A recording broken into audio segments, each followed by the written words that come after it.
bienvenidos, muy buenos días. Espero que todos hayan tenido un excelente inicio de año. Estamos contentos de poder iniciar este nuevo año con las pláticas que buscamos organizar al menos una vez al mes, con la idea de tener esa cercanía con ustedes. Y pues sean bienvenidos el día de hoy. Tenemos como invitado al licenciado Francisco Torres Juárez. Me voy a permitir presentarlo de manera breve. A él no le gusta que digamos con tanto detalle su currículum, que es bastante extenso, pero bueno, él es licenciado en Derecho por la Universidad Nacional Autónoma de México. También es contador público por el Instituto Tecnológico de Oaxaca. Es contador certificado por el Instituto Mexicano de Contadores Públicos y también es miembro e integrante de la CROS Nacional de la región Centro Istmo Peninsular, también del Instituto Mexicano de Contadores Públicos. También es integrante de la Comisión Fiscal del Colegio de Contadores Públicos de Oaxaca, es socio y expresidente del Colegio también de Públicos de Oaxaca. Y es el socio responsable y director de la oficina de Oaxaca de JPA México. Pues sean bienvenidos todos y le damos la cordial bienvenida a nuestro expositor. El tema que nos va a compartir el día de hoy, pues es defensa fiscal en contra de la determinación de cuotas IMSS en materia de construcción. Siéntanse cómodos de hacernos o hacerle las preguntas que consideren necesarias. Pueden levantar la manita, ya les daremos la participación, o bien en la sección ahí de preguntas y respuestas nos la pueden formular por escrito y con todo gusto la estaremos atendiendo. Adelante, mi querido amigo Paco, el mejor es Gracias, tuyo. gracias, estimado, Javier. Bueno, antes que nada, agradezco sinceramente la presentación que haces. Bueno, de mi presidente nacional de JPA, te agradezco y que me consideres para estas charlas. Sin más antecedentes sobre este tema, pues vamos a darle, ¿verdad? Espero que se vea mi material. Si me dicen que se ve, iniciamos Adelante, a lo que venimos. perfecto.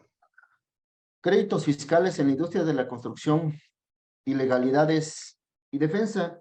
Realmente este tema en materia de créditos determinados en la construcción por el tema del IMSS, como señalaba hace rato Javier, es muy importante, ya que es común las empresas constructoras son muy fiscalizadas. Son muy fiscalizadas sobre todo porque a las empresas de la construcción le cuesta trabajo demostrar el tema de la mano de obra. ¿Y por qué le cuesta trabajo este tipo de constructoras? Generalmente, pues las obras, por lo menos aquí en la ciudad, pues son en el estado son fuera de la ciudad y generalmente les cuesta recabar pues el nombre de los trabajadores llegan un día trabajan 3 y se van al otro, rota mucho el personal en la construcción, a veces no tienen los documentos y a veces son buenos trabajadores y hay que contratarlos sin que tengan los documentos. Y a veces cuesta un poco comprobar ante las autoridades que se pagaron debidamente las cuotas obreras patronales.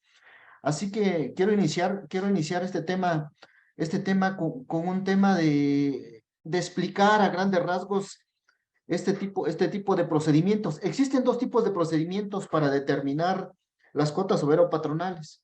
Este tipo de procedimientos son especiales. ¿Por qué son especiales?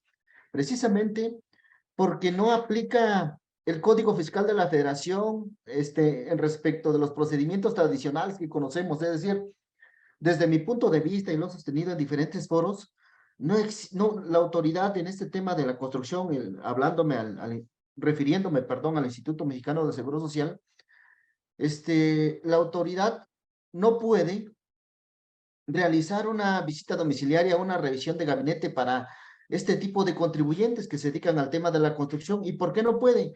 Porque el propio reglamento de la construcción, el propio reglamento obligatorio para los trabajadores de la construcción por obra y tiempo determinado, establece precisamente dos procedimientos especiales.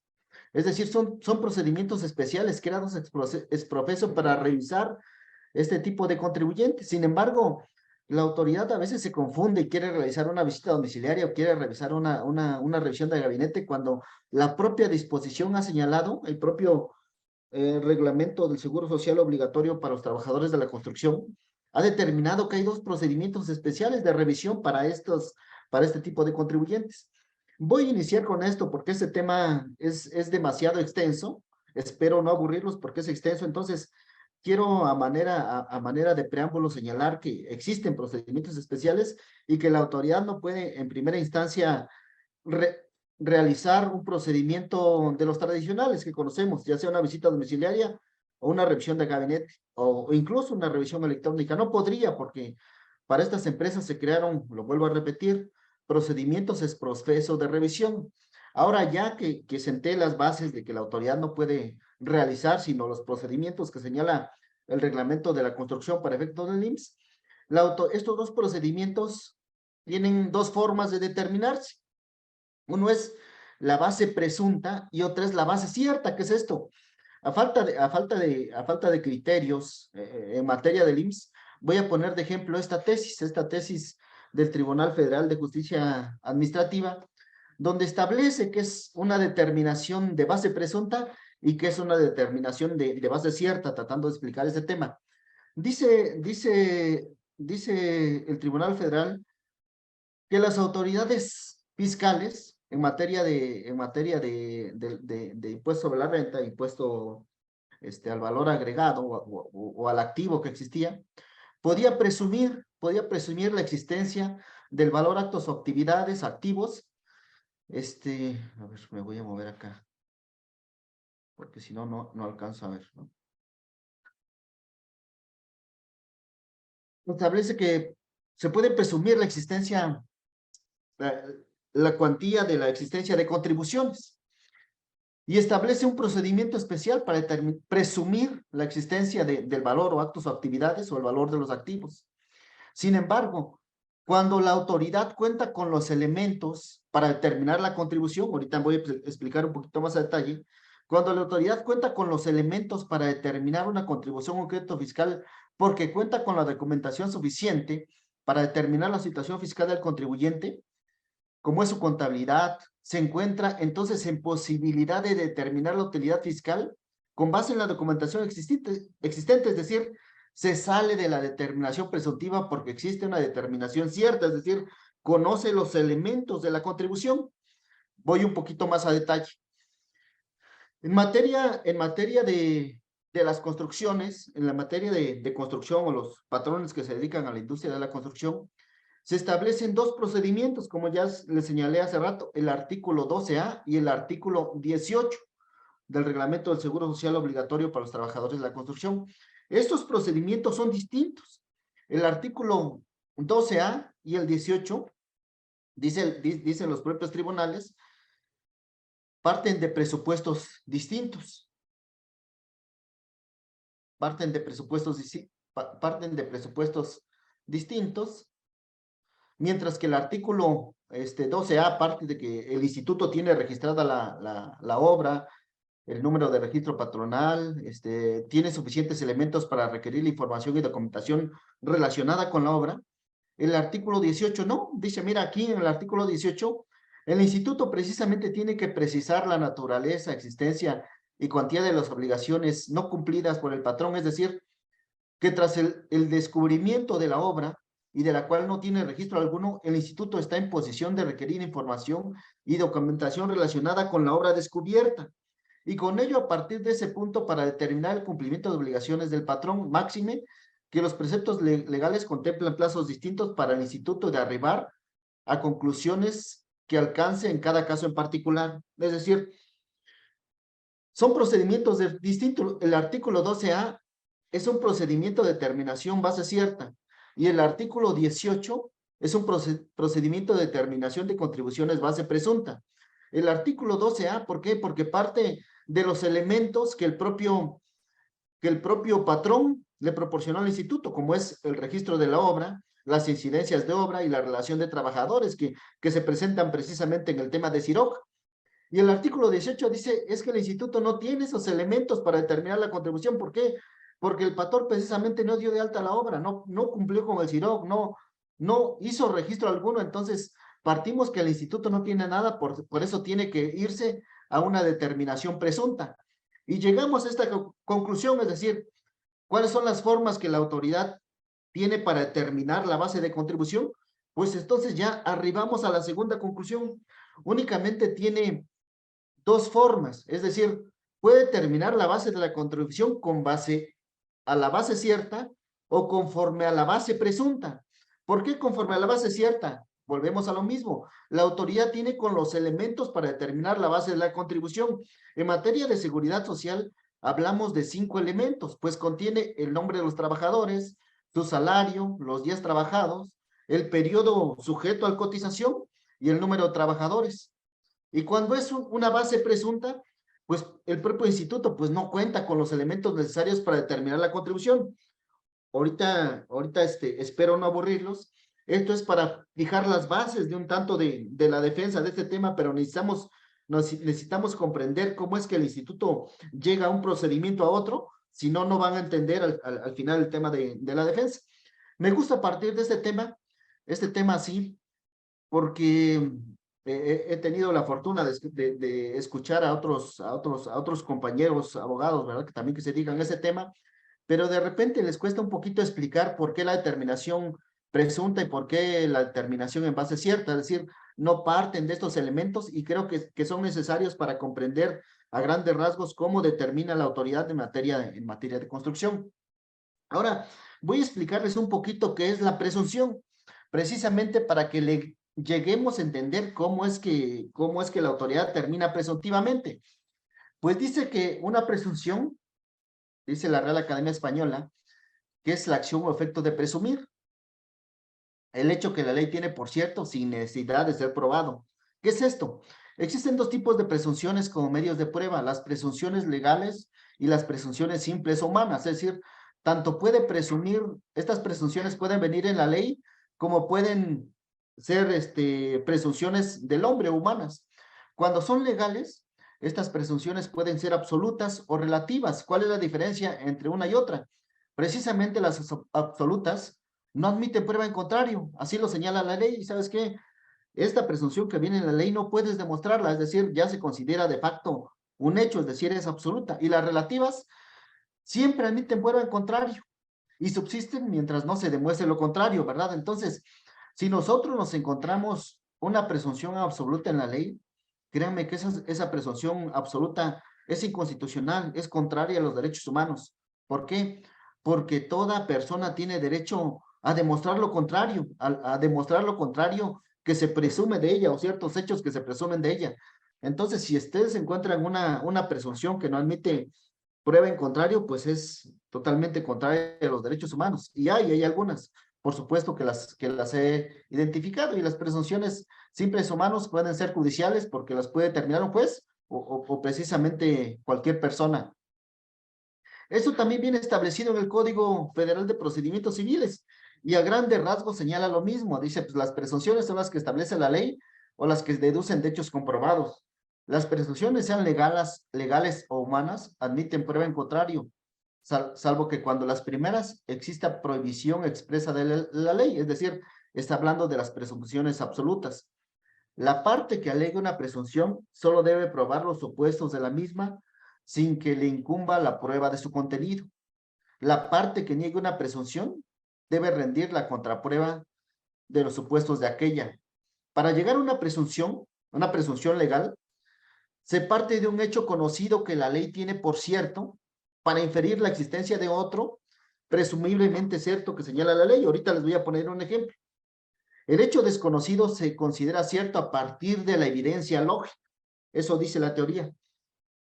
La evidencia lógica que así la infiere. Les voy a poner un ejemplo. Ahorita que no está mi amigo Jesús y que siempre me cotorrea, voy a aprovechar que ahorita no está para poner un ejemplo de él.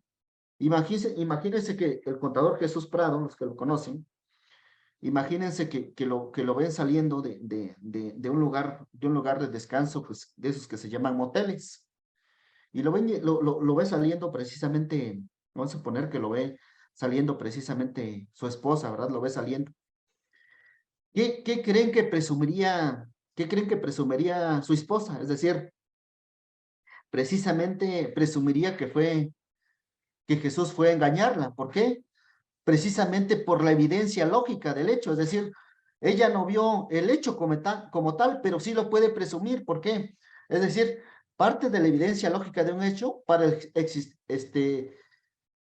para presumir otro hecho como si fuera cierto. Es decir, ¿sabes qué? Me engañaste. Y es decir, pues no te consta, sí, pero iba saliendo de tal lugar. Entonces, es decir, se presume la existencia de un hecho por la evidencia lógica de otro. Por la evidencia lógica de otro. Esto si nosotros lo llevamos a los elementos de la presuntiva, existe una afirmación base, una afirmación presunta y un enlace lógico. En el tema de construcción, el instituto, por ejemplo, ¿cuál es la afirmación base? Pues no, ¿cuál es el hecho conocido? No existe el registro de obra. ¿Qué presume la autoridad? Pues se incumplió con el pago de cuotas. ¿Y cuál es la evidencia lógica? Pues al no registrar la obra, se incumplió con la obligación de dar de alta a los trabajadores y las obligaciones relativas con el CIRO. ¿Qué obligaciones? Pues informar la mano de obra y el presupuesto de obra de la misma, ¿verdad? Es decir, la autoridad así configura las presunciones. ¿Cuál es el fundamento de la presunción en materia de seguridad social? Espero que me vayan siguiendo. Si voy un poco rápido, me dicen, me regreso, ¿verdad? Por el tiempo, pero quiero dejarles las bases de ese tema de la presunción, sobre todo para que lo entienda, ¿verdad? ¿Cuál es el fundamento de la presunción? Se ha dicho en diferentes criterios por los tribunales que el fundamento de la presunción es el artículo 39C de la Ley del Seguro Social, en relación con el artículo 251 de la propia Ley del Seguro Social en su fracción 15ª. ¿Qué dicen esos artículos? En el caso de que el sujeto obligado no cumpla oportunamente con el pago de cuotas overos patronales o lo haga de forma incorrecta, el instituto podrá determinarlas presuntivamente. ¿Y cómo las determina presuntivamente?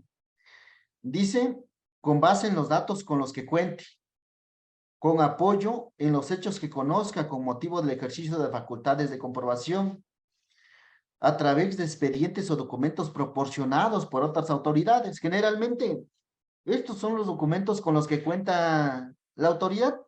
Si un patrón no da de alta una obra de construcción, generalmente el instituto inicia un procedimiento. ¿Qué procedimiento inicia? Agarra y le requiere información a las dependencias, le requiere información a la Secretaría de Comunicaciones y Transportes, le requiere información a las dependencias estatales que se encargan de ejecución de obra, a las obras, a los departamentos de obra pública de cada estado, ya sea estatal o municipal, y requiere información. Entonces, estas entidades gubernamentales pues proporcionan la información y con esta información la propia autoridad del artículo 39 la faculta a determinar contribuciones en tema de seguridad social relativa o a través de expedientes o documentos proporcionados por otras autoridades. Sin embargo, el artículo 251 señala exactamente lo mismo. Dice, mira, el instituto puede determinar la existencia del contenido y alcance de obligaciones incumplidas. Aquí complementa es decir, no cumpliste, no registraste la obra, no la diste de alta, no cumpliste con el XIRO.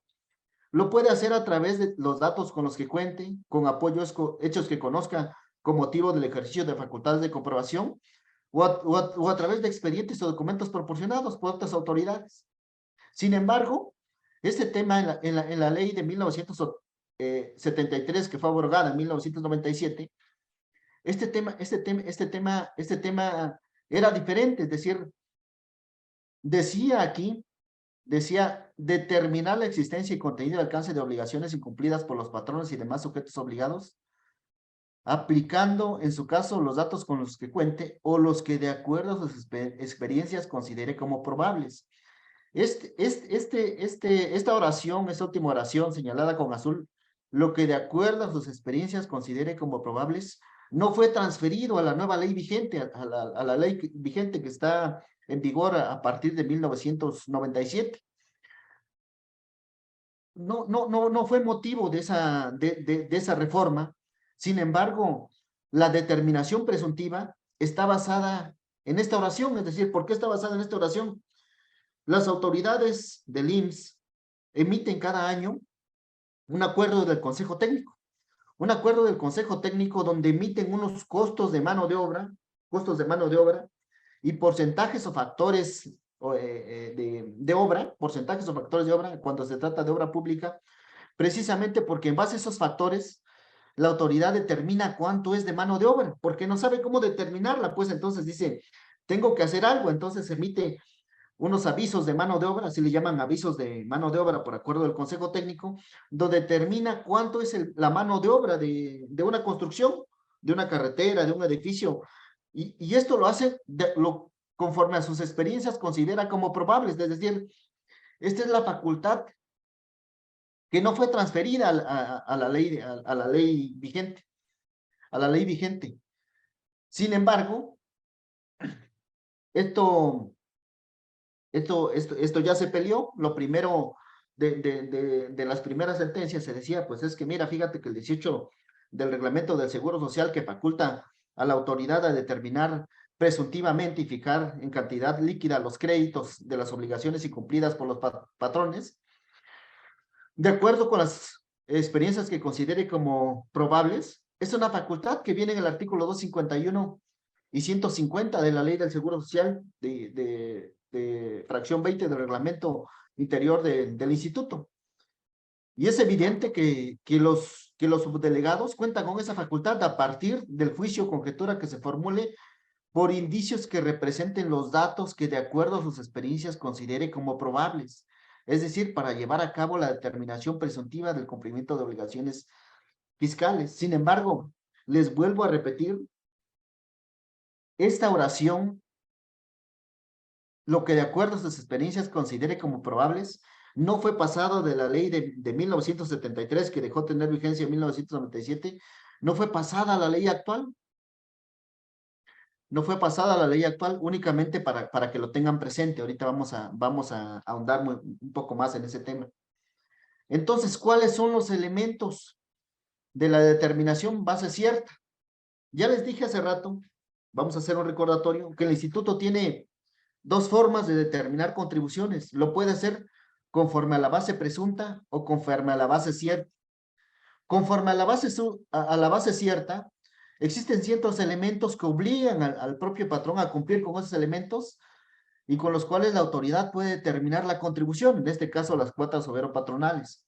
Si nosotros hacemos un análisis de los artículos 8, 9 y 12 del reglamento del Seguro Social para trabajadores de la construcción por obra y tiempo determinado, nos vamos a dar cuenta que lo primero que los obliga ese reglamento es escribir a los trabajadores y sus modificaciones de salarios. Lo segundo que los obliga a hacer, pues es elaborar nóminas con listas de raya, con el nombre del patrón, el registro patronal, el RFC, número de seguridad social, CUR, periodo de pago de salario, base de cotización, días trabajados, cuotas retenidas, deducciones, retenciones y firma o huella. Hay otra obligación que tiene que ver con el alta de obra. Se tiene que dar de alta la obra en el tema CIROC, lo que antes conocíamos como SATIC. Este no es un tema de CIROC ni SATIC, porque va enfocado a un tema de la defensa, pero la mayoría de los contadores, si no es que todos, más del 90%, estoy seguro que conocen este tema del CIROC. Cuando se da de alta una obra, pues obligan por el propio reglamento de la construcción 9, 8 y 12, pues precisamente, y un acuerdo de consejo técnico, precisamente obligan a dar de alta la obra. Pero además se tiene que presentar una relación mensual y bimestral de trabajadores, presupuestos de obra, análisis de precios unitarios, explosión de insumos, estimaciones preliminares de mano de obra, planos, autorizaciones, licencias, permisos de construcción, incidencias de obra, suspensión, reanudación y cancelación, y por último, el aviso de terminación de obra. Déjeme, voy a echarme un trago de mezcal porque porque me está dando tos.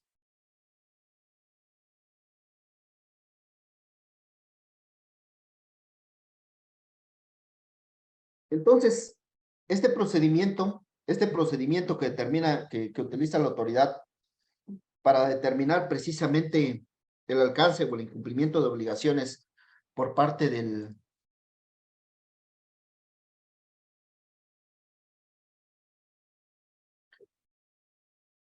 Dice, hola, nos van a compartir el video, es que se me fue la luz y perdí como 25 minutos. Pues te perdiste todo, voy a tener que volver a empezar. Ángel Marín, no es cierto, Ángel Marín, pero si tuvieras dudas, me puedes enviar un correo al final de mi presentación, viene un correo, me puedes enviar un correo, no respondo luego, ¿verdad? Pero sí respondo, es decir, si tienes alguna duda, puedes enviarme el correo, y si no, al final, pues va a haber una etapa una etapa de preguntas y evasivas, porque luego generalmente no respondo, pero espero serte útil. Este procedimiento de determinación de base cierta, para verificar el cumplimiento de obligaciones, el Instituto Mexicano del Seguro Social cuenta con dos plazos. Voy a señalarles a grandes rasgos cómo realiza el Instituto Mexicano del Seguro Social estos dos procedimientos, el de base cierta y el de base presunta. Voy a iniciar con el de base cierta, que es el del 12A del Reglamento del Seguro Social Obligatorio de la Conducción. Y ahorita les voy a explicar en qué consiste el de base presunta. Ya después de que veamos los procedimientos, ya vamos a estar en posibilidad de entrar a algunos de los argumentos de la defensa. Es decir, muchas veces los argumentos de defensa nacen del propio contador. Es decir, el propio contador es el que conoce este tema, pues conoce el procedimiento, conoce cómo se desahoga. Y entonces, quizá, de repente estos elementos no los conoce el abogado, por eso quiero señalar cómo se desahoga este procedimiento de determinación base cierta. Pues el instituto cuenta con 90 días, dice el artículo 12A del Reglamento del Seguro Social Obligatorio para Trabajadores de la Construcción, cuenta con 2 días a que fue presentado el aviso de terminación de obra para hacer dos cosas. ¿Qué cosas tiene que hacer? El instituto, en este plazo, el instituto tiene que ejercer facultades, ya que si no las ejerce, no ejerce estas facultades, se presumirá el cumplimiento de las obligaciones. Hace rato les dije, la propia ley establece presunciones, pero no solo establece presunciones a favor de la autoridad, también establece presunciones a favor de los contribuyentes. Por eso era todo ese tema de la teoría de las presunciones.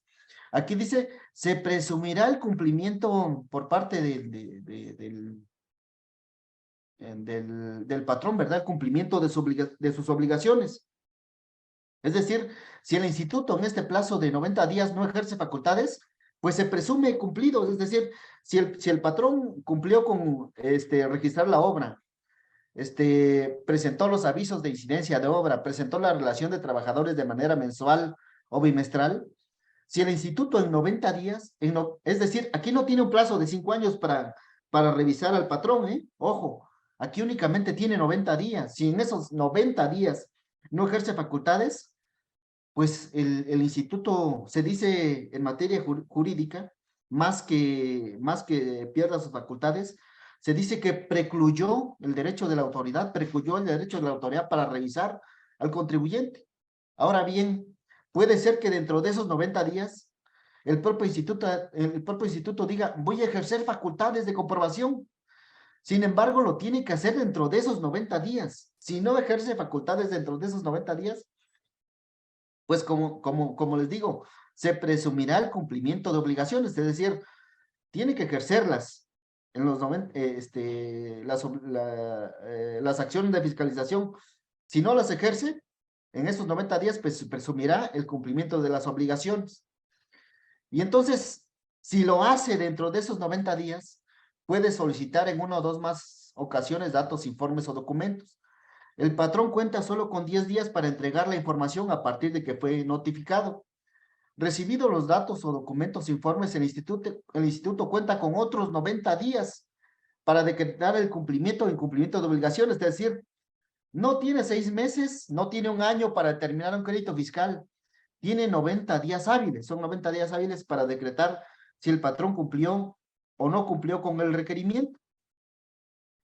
Y entonces notificando las diferencias, debe notificar las diferencias otorgando un plazo de 15 días para la aclaración o pago. Pero dentro de esos 90 días, aclaradas o pagadas o convenidas, se emitirá oficio de conclusión. Ojo, aquí hay una regla en contra del patrón, dice, no se computan en los 90 días los días que transcurran desde la fecha de notificación hasta que sean presentados en su totalidad. Se refiere a la documentación que está obligada a presentar el patrón, ¿verdad? Aquí voy a hacer un paréntesis, porque el Instituto Mexicano del Seguro Social, cuando requiere al patrón, requiere acta constitutiva, RFC, libro diario, libro mayor, balanzas de comprobación mensuales, balanza de comprobación anual, balanzas de comprobación a nivel 4, no sé a qué se refiere con eso. Bueno, sí sé, pero me hago el desentendido, que no sé a qué se refiere con balanzas a nivel 4. Pide una serie de documentación para la cual no tiene facultades. Entonces, si a usted le requiere una serie, ¿qué información es la que debe requerir el instituto? Hace rato les comentaba, déjenme ver si me puedo regresar a una lámina anterior. Estas son las obligaciones que establece el reglamento, es decir, ¿qué es lo que hay que realmente presentar en una fiscalización?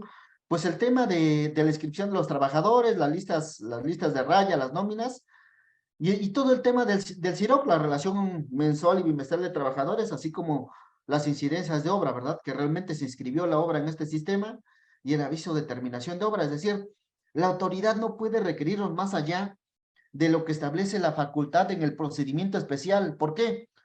Porque no estamos ante una revisión de gabinete, una visita domiciliaria. Ya les dije, esas no puede realizarlas. ¿Por qué? Porque hay un principio de especialidad de la norma. ¿Qué dice este principio? La norma especial excluye a la general. Y entonces en este caso fueron creados procedimientos especiales. Sin embargo, de repente la autoridad también se confunde y dice que puede, si se le van los plazos aquí, luego intenta realizar una visita domiciliaria o una revisión de gabinete. Dice, es que no te puede revisar aquí, pero entonces te voy a realizar una visita domiciliaria y una revisión de gabinete. Nada más absurdo, es decir, no puede. Si se le fueron los plazos aquí en este procedimiento especial, no puede realizar un procedimiento de fiscalización diverso. ¿Por qué? Porque prevalece la norma especial. Es un argumento de defensa. Si a un contribuyente presentó los avisos de CIROG, los avisos de incidencia de obra, terminación de obra, y la autoridad entre los 90 días no revisa, no puede, les vuelvo a repetir, no puede realizar una visita domiciliaria, una revisión de escritorio. ¿Por qué? Porque se rige por una norma especial. ¿Sale? Entonces, eso quiero que quede completamente claro. No veo preguntas. Se me hace que los estoy aburriendo, pero si los estoy aburriendo me dicen y ahorita nos podemos echar cotorreo.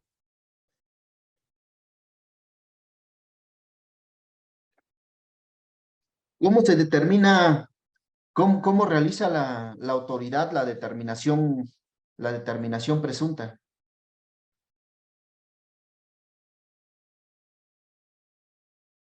¿Cuántos hay? No, espero que no me hayan dejado solo, ¿eh?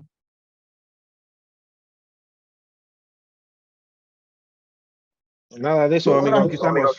Vale. Procedimiento de verificación base presunta. ¿Cómo se determina la base presunta? La base presunta se determina de acuerdo al artículo 18 del Reglamento del Seguro Social obligatorio para los trabajadores de la construcción. Y entonces aquí partimos que el Instituto Mexicano del Seguro Social no tiene nada, pues. O sea, no se registró la obra, no se presentaron los avisos, las incidencias. Entonces dice, pues, no tengo nada, te tengo que terminar una determinación presunta. Y esta facultad se la da el artículo 18 del reglamento. Y entonces requiere para que en 5 días se presente esta información, estos elementos que son necesarios, el número de trabajadores, sus nombres, los días trabajados, sus salarios devengados, para que el instituto precisamente pueda precisar la existencia, naturaleza y cuantía de las obligaciones incumplidas. Pero si se dan cuenta, son muy poquitos elementos, es decir, sin embargo, volvemos a lo mismo. El Instituto Mexicano del Seguro Social, cuando te realiza un requerimiento en base al artículo 18 del reglamento de la construcción, te dice, dame el presupuesto de obra, dame las balanzas de comprobación, dame las balanzas de comprobación mensuales, dame el libro diario, dame contratos, dame tarjeta, hijo, le pide una serie de documentación a la que no está obligado el contribuyente a entregar. Sin embargo, ¿por qué? Porque así lo dice el artículo 18. Mira, dame los elementos necesarios para determinar la contribución y qué elementos necesitan. Dice el artículo 18, para determinar esas contribuciones, únicamente necesita el número de trabajadores, sus nombres, sus días trabajados y salarios devengados. Aquí me faltó el periodo, pero bueno, les digo el periodo, es otro elemento. ¿Qué días trabajados? Ser el periodo, ¿por qué periodo trabajaron, no? Dice, esa información se deberá entregar dentro se entrega la información en los 5 días, se determinan con los elementos proporcionados. Si no se entrega la información, es decir, si no se entregan estos elementos, entonces es cuando nace la determinación presuntiva. Dice, es que no me proporcionaste los elementos para determinar las contribuciones. Pero yo estoy seguro que en esos procedimientos, el patrón sí proporcionó estos datos, ¿eh? Dentro de la información que proporcionan van esos datos. Sin embargo, el instituto siempre dice, como no me proporcionaste las balanzas de comprobación, los estados de cuenta, incluso, ¿no? Los FDIs, pues no tengo cómo determinar la contribución, así que me voy a la determinación presuntiva. Es decir, invariablemente en todos los casos, ya sea que usted proporcione o no proporcione, invariablemente en todos los casos se van a la determinación presuntiva. Y entonces esta determinación presuntiva, la autoridad puede determinar los datos con los que de acuerdo a sus experiencias considere como probables, dice el 18. Volvemos a lo mismo. Ya les volví a decir, esta oración fue quitada del reglamento, fue quitada de la ley, perdón, de la ley vigente. Estaba en la ley de 1973, pero en la ley de 1977 fue quitada. Sin embargo, es medio absurdo. En esto se apoya el reglamento del Seguro Social obligatorio para los trabajadores de la construcción. Y entonces, ¿qué hace? Tiene 2 procedimientos, uno para obra privada y otro para obra pública. Agarra y determina, la autoridad primero determina el número de metros cuadrados de construcción y el periodo de ejecución. Luego después multiplica los metros cuadrados por los costos de mano de obra por metro cuadrado, lo que le da la mano de obra total.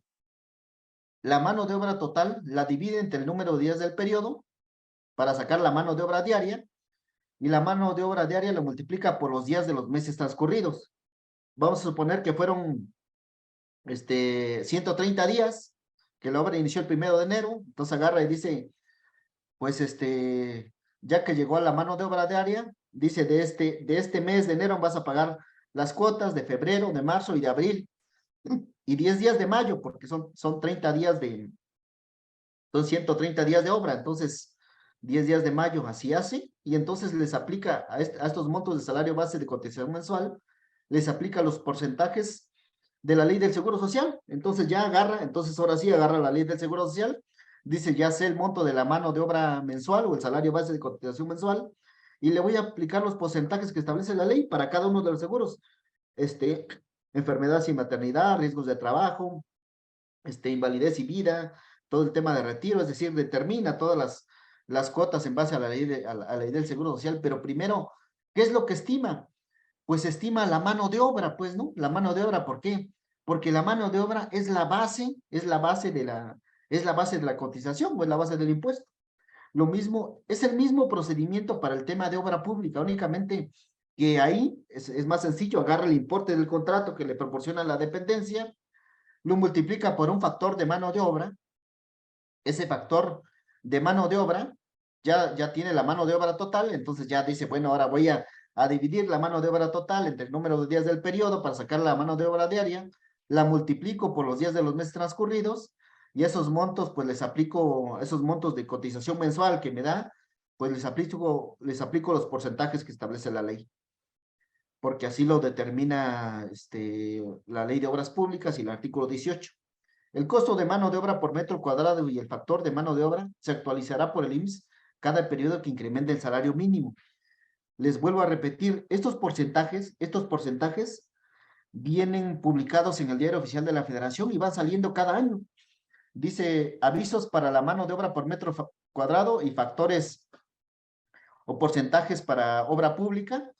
Y ahí determina la autoridad, viene un listado de conceptos, dice, si es un muro por metro cuadrado, tanto es de mano de obra, si es una carretera, o si es un pavimento, tanto por metro cuadrado es mano de obra, si se trata de una losa, tanto es de mano de obra por metro cuadrado, es decir, lo determina de acuerdo a sus experiencias, lo que de acuerdo a sus experiencias considera como probables.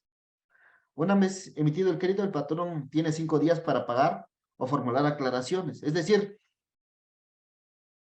el instituto, voy a hacer un pequeño resumen para que no se me vayan perdiendo. El instituto, para determinar la contribución o el elemento de la contribución, tiene 2 procedimientos. El procedimiento del artículo 12A, que es determinación base cierta. Cuando no cuenta con elementos para determinar la contribución, entonces se va a la determinación presunta, el artículo 18 del reglamento del Seguro Social obligatorio para trabajadores de la construcción. Si cuenta con los elementos de la base cierta, el Instituto Mexicano del Seguro Social únicamente tiene 90 días para revisar al patrón. Si no lo hace, precluye el derecho para revisarlo y no puede aplicar ningún procedimiento diverso, como puede ser una visita domiciliaria o una revisión de gabinete. Si lo hace, si decide ejercer facultades dentro de esos 90 días que tiene otros 90 días para revisarlo. Dentro de esos 90 días, pues no se cuentan los días en que el patrón entrega la información, es decir, 10 días que concede el propio reglamento para entregar la información, pero únicamente cuenta con 90 días para concluir el procedimiento, es decir, tiene 90 días para determinar el crédito fiscal y para revisar, así que únicamente les quiero recalcar esa parte. Cuando no es una determinación en base cierta, porque no cuenta con los elementos, se va a la base presunta y únicamente necesita elementos muy pequeños para determinar la contribución, el nombre de los trabajadores, sus días trabajados, salarios devengados y periodo. Y la autoridad primero determina la mano de obra total, luego determina la mano de obra diaria para multiplicarlo después por los días de los meses para llegar a la cotización mensual y les aplica los porcentajes de la ley del Seguro Social. Sin embargo, cuando estima la mano de obra total, esto les da mucho más, sale mucho más cuota a pagar que con el tema de los trabajadores o los salarios de los trabajadores que realmente ejecutaron la obra. Es decir, esto siempre les conviene más, esto es mayor negocio para el IMSS, ¿verdad? Entonces, generalmente le gusta mucho la determinación presuntiva. Ahora, ¿hasta aquí tienen algunas dudas? ¿Tienen algunas dudas con la determinación presunta, con los procedimientos de determinación base cierta, por qué son procedimientos especiales, por qué la autoridad no puede ejercer una visita domiciliaria? Si tienen dudas hasta aquí, es el momento, si no, me sigo. A ver, aquí vienen unos.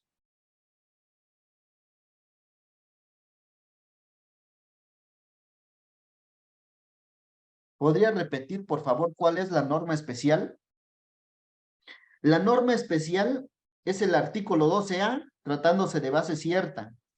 Y la norma especial en determinación presunta es el artículo 18, ambos del reglamento del Seguro Social obligatorio para los trabajadores de la construcción. Esa es la norma especial. Dice, espero haber respondido a tu pregunta, Eva. Dice Jorge, buen día, Lic. Como lo que mencionó de la norma especial, entiendo que queda excluido el argumento del IMSS de que se tiene un periodo de 5 años para revisar el cumplimiento de obligaciones porque así lo determina la ley del Seguro Social y está por encima del reglamento aplicable a la construcción. Es así. Mira, a ver si me doy a entender, estimado Jorge.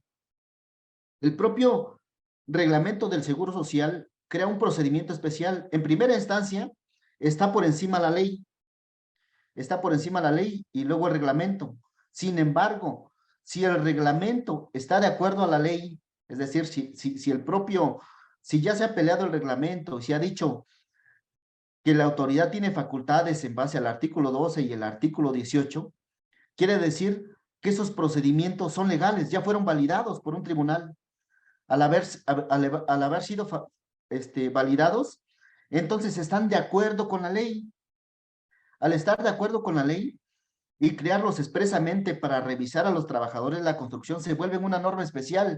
No importa que la ley o el código estén por encima del reglamento, es decir, se vuelven una ley especial, no por el hecho de ser una ley, siempre y cuando una ley especial o un reglamento especial está por encima de la ley cuando es acorde con la misma, es decir, crearon un procedimiento especial y dijeron, mira, a ti trabajador de la construcción, como eres de Oaxaca y los de Oaxaca no los quiero, entonces te voy a crear un procedimiento especial para revisarte. Te voy a crear un procedimiento especial de acuerdo con la ley, porque a mí me interesa revisarte así. Crean el reglamento y entonces se pelea si el reglamento es legal o no y llegan los tribunales a decir, sí, el reglamento está de acuerdo con la ley y se creó esta norma especial. Incluso hay un criterio ya de los tribunales que dicen que el reglamento es la norma especial y que la autoridad se debe regir por la norma especial. Mira, me voy a salir de aquí y te voy a poner un ejemplo. A ver si lo traigo. Traigo un ejemplo. Este tema de la, eso que me estás preguntando es importante. Sí, la autoridad ya no tiene 5 años para revisarte. Creo que esa era la pregunta. Ya no puede, pues.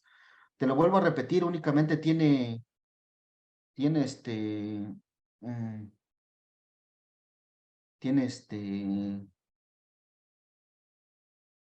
deja ahorita voy a buscar una sentencia, voy a buscar una sentencia, ahorita la busco. Hay una sentencia donde revisan un contribuyente y le aplican el 42, el 42 fracción segunda, una revisión de gabinete para fiscalizarlo. Y el tribunal dice, no, espérame, no puedes revisarlo, es decir, ¿cómo vas a revisarlo si tienes un procedimiento especial para revisarlo? Pues no puedes aplicar el 42, es decir, ya hay criterios de los tribunales, pues, ¿no? Y no puede, lógicamente, que si ya se estableció en los procedimientos un plazo especial también. Es decir, ¿cuál es la norma general? El 42, que dice que se tiene un año para revisar. ¿Cuál es la norma especial? La norma que dice que tiene 90 días. ¿Cuál debe prevalecer? La norma especial, es decir, ya no aplican los 5 años. Ya no aplican, ¿por qué? Pues si no, ¿qué caso tendría que la autoridad creara un procedimiento, que lo aplicara y dijera, bueno, ya no lo quiero aplicar, ahora voy a aplicar porque este no me conviene? Si la propia autoridad fue la que creó el procedimiento, me doy a entender, estimado Jorge, es por eso que prevalece el plazo de 90 días. Si no respondí a tu pregunta, incluso me puedes escribir, ¿eh? Hay sentencias en ese sentido. Ahorita voy a tratar de buscártela, estimado Jorge. Y entonces, vamos al tema de los argumentos de defensa. Se venía ganando este argumento del 18, del reglamento del Seguro Social obligatorio para trabajadores de la construcción, se venía ganando porque decían que era violatorio del principio de legalidad y reserva de ley. ¿Por qué era contrario? Precisamente porque ya les comentaba, conforme a la nueva ley, le quitaron esta oración, los datos con los que de acuerdo a sus experiencias considere como probables, lo que carece de sustento en la norma primaria. La nueva ley de Seguro Social solo faculta al instituto a hacerlo la determinación con apoyo en datos con los que cuente, con los que conozca con el motivo del ejercicio de facultades de comprobación o a través de expedientes o documentos proporcionados por otras autoridades. Dice, y se peleó y le dijeron, mira, ya no existe norma habilitante pues del reglamento, es decir, ya no puede determinarse, por lo tanto se viola el principio de reserva de ley y principio de legalidad. precisamente porque uno de los elementos que se determina en el reglamento es la base. Ya les expliqué hace rato por qué el Instituto Mexicano del Seguro Social llega a la base, a la mano de obra, primero total y luego mensual, pero lo que está determinando es la base. Y entonces dice, esta base no tiene sustento legal, se empezaron a caer los asuntos y de repente la Suprema Corte de Justicia de la Nación llega al absurdo. Llega al absurdo y dice, pues no conocen, bueno, no conocen, o sea, es que no conocen la materia fiscal. Pero llega al absurdo de decir, fíjate que el reglamento del Seguro Social no viola el principio de subordinación jerárquica. ¿Por qué no lo viola? Dice, pues fíjate, esta es de 2009. Recordemos que la ley de 1973 dejó tener vigencia en 1997. De 1997 se empezaron a ganar los asuntos hasta 2008 y llega 2007-2008 y llega esta jurisprudencia de la Suprema Corte de Justicia de la Nación. Y llega esta jurisprudencia de nuestros ministros y dice, pues no viola el principio de subordinación jerárquica. ¿Por qué? Porque el instituto sí está facultado para determinar las contribuciones o los créditos que se hubiesen omitido, con los datos con los que cuente y con los que de acuerdo a sus experiencias considere como probables. Yo no sé de dónde sacaron los ministros esta frase, si no viene en la ley, pues, ¿no? Pero bueno, dicen que pues es nuestro máximo tribunal del país y entonces la jurisprudencia pues es obligatoria para todos los tribunales de menor jerarquía. Y entonces por eso pues empezaron a perder otra vez los asuntos, pero a lo que voy es una tesis y es jurisprudencia, es una jurisprudencia absurda, pues, ¿no? Y dice además, mira, esta determinación presuntiva está determinada en el artículo 39 y 251 de la ley del Seguro Social. Sin embargo, yo les aseguro que no, por eso les puse aquí la ley. Este es el 39C de la ley vigente. Y les dije, miren, el 39C dice que únicamente la autoridad puede determinar con base en los datos con los que cuente, con los hechos que conozca, con motivo del ejercicio de facultades y a través de expedientes o documentos. Y lo mismo dice el 251. Sin embargo, la ley abrogada sería lo que de acuerdo a sus experiencias considere como probables, pero dice la Corte que sí lo dicen. Dice la Corte que sí dicen aquí en el artículo 39, 251, que la autoridad puede determinar lo que de acuerdo a sus experiencias considere como probables. Y lo digo y lo digo realmente, lo traigo a colación este tema, porque es un absurdo, es una jurisprudencia absurda, no lo dice. Bueno, está bien, pues, ¿no? Ya lo dijo la Suprema Corte y ni modo nos tenemos que acatar a ese tema, pues, ¿no? Yo todavía sigo intentándolo pelear. ¿Por qué? Porque hay una jurisprudencia del Pleno de la Suprema, esta es de la segunda sala, recordemos los que se dedican a este tema de la defensa, que el Pleno se conforma por dos salas, la primera y la segunda. La segunda es la que ve temas fiscales, es una jurisprudencia de la segunda, pero el Pleno dijo, mira, los elementos de la contribución en relación al grado de financiación de los elementos de la contribución deben ir con un grado de claridad y concreción razonable a fin de que los gobernados tengan certeza sobre la forma en que deben atender sus obligaciones tributarias, máxima que su cumplimiento defectuoso tiende a generar actos de molestia. Por ende, la jurisprudencia de la Suprema Corte de Justicia de la Nación, tratándose de definición de algunos de los componentes del tributo, ha declarado violatorios del principio de legalidad tributaria aquellos conceptos confusos o indeterminables para definir los elementos de los impuestos. De ahí que el legislador no puede prever fórmulas que representen prácticamente la indefinición absoluta de un concepto relevante para el cálculo del tributo, ya que con ello se dejaría abierta la posibilidad de que sean las autoridades administrativas las que generen la configuración de los tributos. ¿Qué hacen en la determinación presuntiva? Pues la autoridad, de acuerdo a sus experiencias, determina lo que de acuerdo a sus experiencias considera como probable, es decir, ¿pero qué está determinando? La base de la contribución. Hay otra tesis, esta es tesis aislada, pero sigue siendo del Pleno, Porque alguien puede decir, oye, Paco, ¿sabes qué? Ya la Suprema Corte ha dicho, bajo el tema de reserva de ley, el tema de reserva de ley, que no todos los elementos de la contribución deben venir en la ley, que sí se faculta a las autoridades a poder determinar la base de la contribución. Aquí lo dijeron en esta tesis, también un poco absurda, pero bueno, dice que en el tema tratándose de contribuciones, el principio de reserva de ley es relativo. Dijeron, ¿por qué? Porque no todos los elementos de la contribución deben venir en la ley. Hay cuestiones que por una cuestión técnica sí podrían venir en una norma de menor jerarquía. Y dice la reserva, tratando en materia de contribuciones, dice, la reserva relativa, en cambio, permite que otras fuentes de la ley vengan a regular parte de la disciplina normativa determinada en determinada materia, pero a condición de que la ley sea la que termine expresa y limitativamente las directrices a las que dichas fuentes deberán ajustarse. Esto es, la regulación de las fuentes secundarias debe quedar subordinada a las líneas esenciales de la ley que la ley haya establecido para la materia normativa. Sin embargo, les vuelvo a repetir, perdón, sin embargo, les vuelvo a repetir, la ley no estableció ningún parámetro para que se determinaran los factores de mano de obra, es decir, no dice quién es la autoridad, cómo se debe determinar, cuándo se debe hacer. Eso lo dice el reglamento, es decir, sigue siendo un tema que no está configurado precisamente de manera expresa en la ley, aunque diga la norma que el principio es relativo, es decir, que la autoridad sí puede determinar la base de la contribución en otra ley, debe fijarle los parámetros y directrices. Sin embargo, en este caso no ocurre.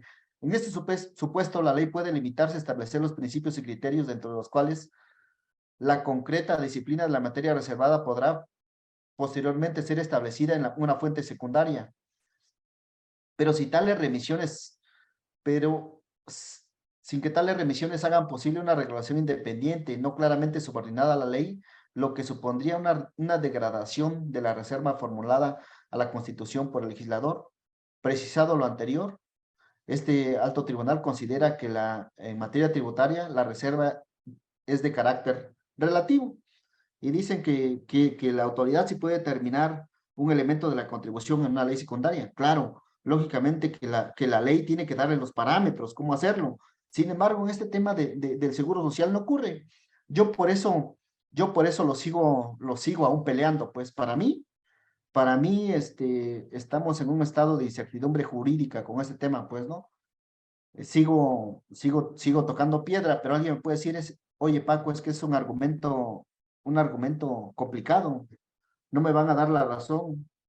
Está bien, no te van a dar la razón, quizá algún tribunal te lo compre, pero con este sí te van a dar la razón. Y te voy a decir por qué.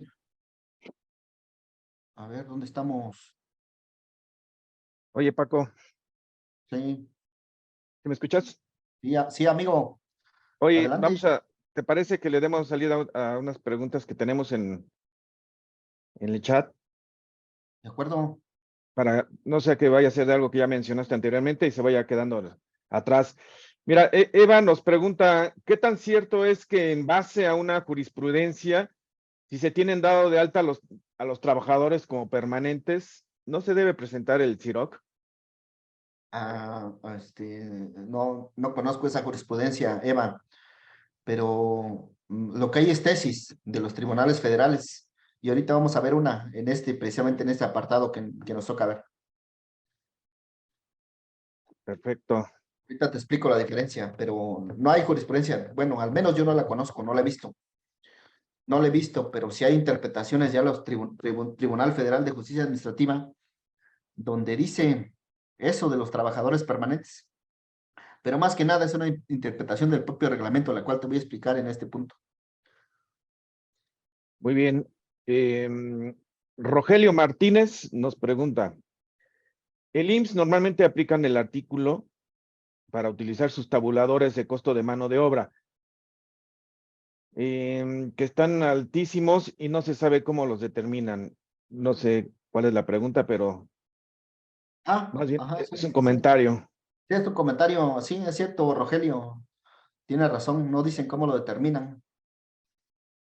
Siempre aplican el 18 y no dicen cómo lo determinan. Sí, puede ser una ilegalidad, Rogelio. Es decir, y ahorita te voy a explicar un poquito el 18, por qué. Ahorita lo busco y te digo. ¿Por qué sí sería una ilegalidad? Correcto. Luis Gómez, ¿se podría optar por un amparo en materia fiscal por violar el principio de proporcionalidad? Sí podría Luis Tadeo Gómez Sánchez. Te puedo decir una cosa, nada está escrito en materia fiscal, Luis Tadeo. Eh, Me pasó a mí algunas veces cuando yo iniciaba aquí en Oaxaca. No sé si sabes, aquí en Oaxaca nació la jurisprudencia del artículo 42, 43, perdón, si no mal recuerdo, segundo párrafo del Código Fiscal de la Federación. Esa parte, a lo mejor es errónea mi referencia, pero esa parte donde señala que los visitadores pueden actuar de manera conjunta, separada o conjuntamente, cualquier auditoría. Y entonces alguien se le ocurrió y dijo, y yo me acuerdo porque yo iniciaba en ese entonces, iba a los primeros cursos de defensa, y alguien comentó en un foro, dijo, para mí eso es ilegal que no se señale esa parte de la ley donde dice que los visitadores pueden actuar de manera conjunta o separadamente en una visita domiciliaria. Y entonces a mí el argumento se me hizo absurdo. Yo dije, ¿cómo le van a dar la razón? Porque no se diga que puedan actuar conjunta o separadamente. Yo no le compré el argumento. Sin embargo, ese tema se hizo jurisprudencia. Al paso de los años salió una jurisprudencia y dice, no, la autoridad debe citar el segundo párrafo que dice que los auditores pueden actuar conjunta o separadamente.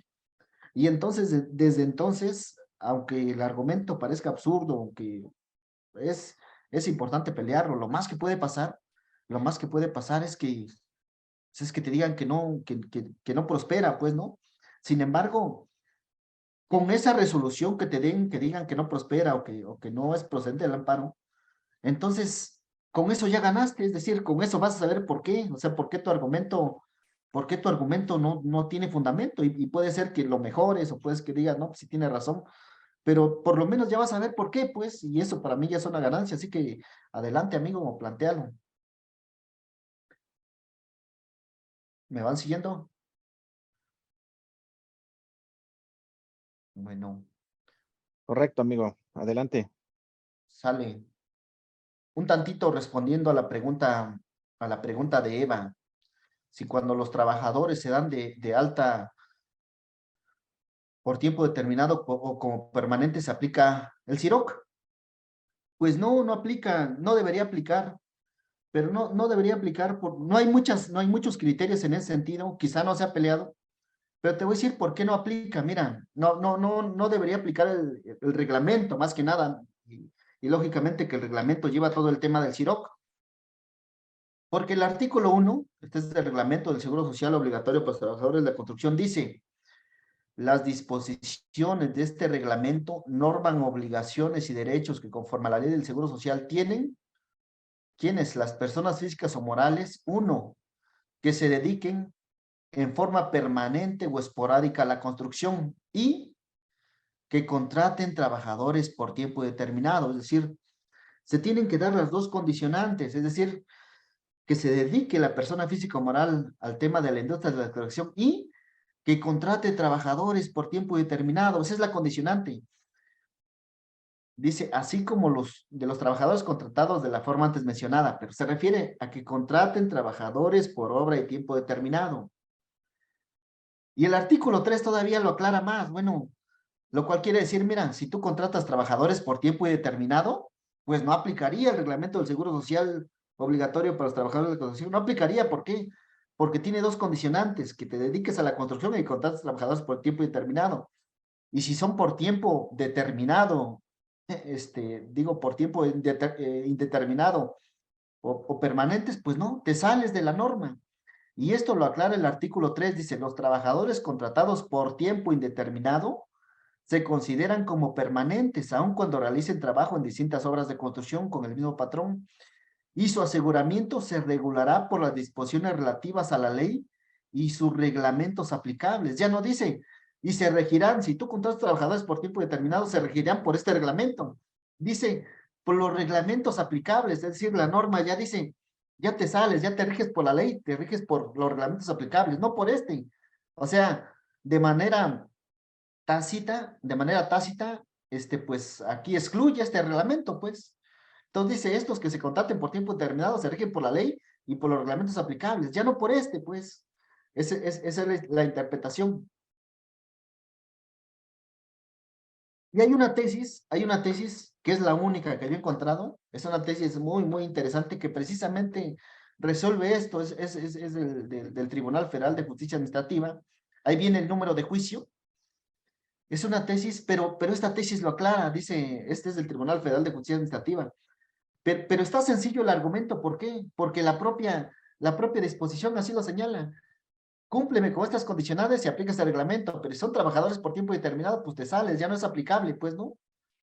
Y esto dijo aquí, esto dijo el tribunal, reglamento del seguro social obligatorio para los trabajadores de la construcción por obra o tiempo determinado. Resulta improcedente la liquidación con base en el procedimiento que regula dicho ordenamiento cuando los trabajadores fueron contratados de forma permanente.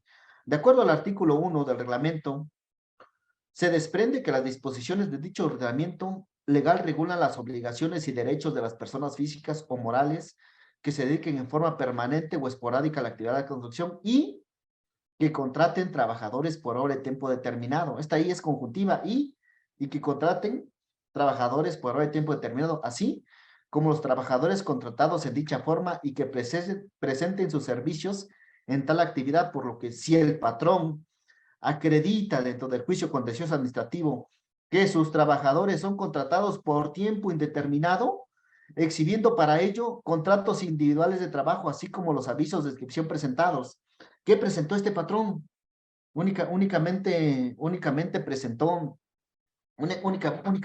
únicamente presentó los contratos, únicamente presentó los contratos donde los trabajadores son por tiempo indeterminado y los avisos de inscripción de los trabajadores donde demostró que estaban dados de alta por tiempo indeterminado o de manera permanente ante el instituto, en los que se advierte que fueron dados de alta como trabajadores permanentes. Luego entonces la determinación efectuada por la autoridad demandada en las cédulas de liquidación de cuotas correspondientes a trabajadores de la construcción por hora de tiempo determinado con base en el procedimiento establecido en el 18 para los trabajadores de la construcción resulta ilegal al actualizarse la excepción prevista en el 3 del mismo reglamento relativa a que los trabajadores contratados por tiempo determinado se consideran como permanentes y su aseguramiento se regula por disposiciones relativas a la ley y su reglamento, es decir, ya sacaste a la autoridad,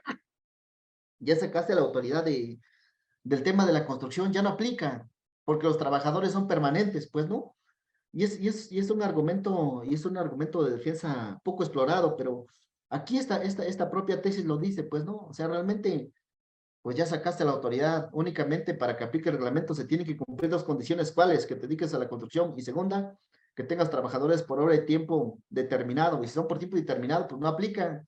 Eso dice el 3 del reglamento y lo llevaron. ¿Y cómo lo demostraron? Pues con los contratos. ¿Y lo demostraron con qué? Con los avisos, pues los di de alta como trabajadores por tiempo indeterminado. Entonces, sacas a la autoridad del procedimiento de fiscalización. ¿Qué es lo que tenía que hacer la autoridad? Ahí sí, en ese caso, como ya no puede aplicar este procedimiento porque sacaste a la autoridad del procedimiento especial, ahí sí podría aplicar una visita domiciliaria, una revisión de gabinete. Pero si ya aplicó este procedimiento, pues ya no puede, es decir, ya no puede decir, bueno, ahora voy a ejercer una visita domiciliaria porque no puede revisar dos veces, pues. Tiene prohibido por el cuarto párrafo de la Ley Federal de Derechos del Contribuyente revisar los mismos hechos de un contribuyente ya revisado, pues, ¿no? Sin embargo, es más fácil determinar también presuntivamente. Entonces, únicamente para que lo tengan presente.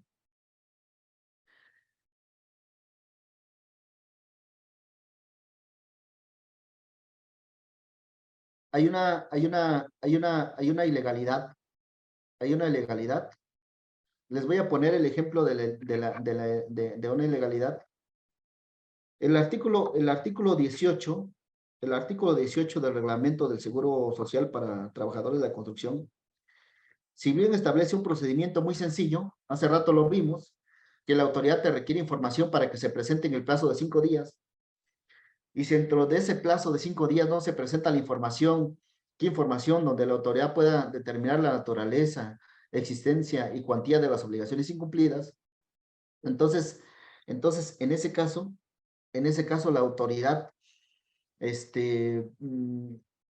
determina presuntivamente las obligaciones incumplidas con el procedimiento que ahí ya les señalé con los porcentajes de mano de obra.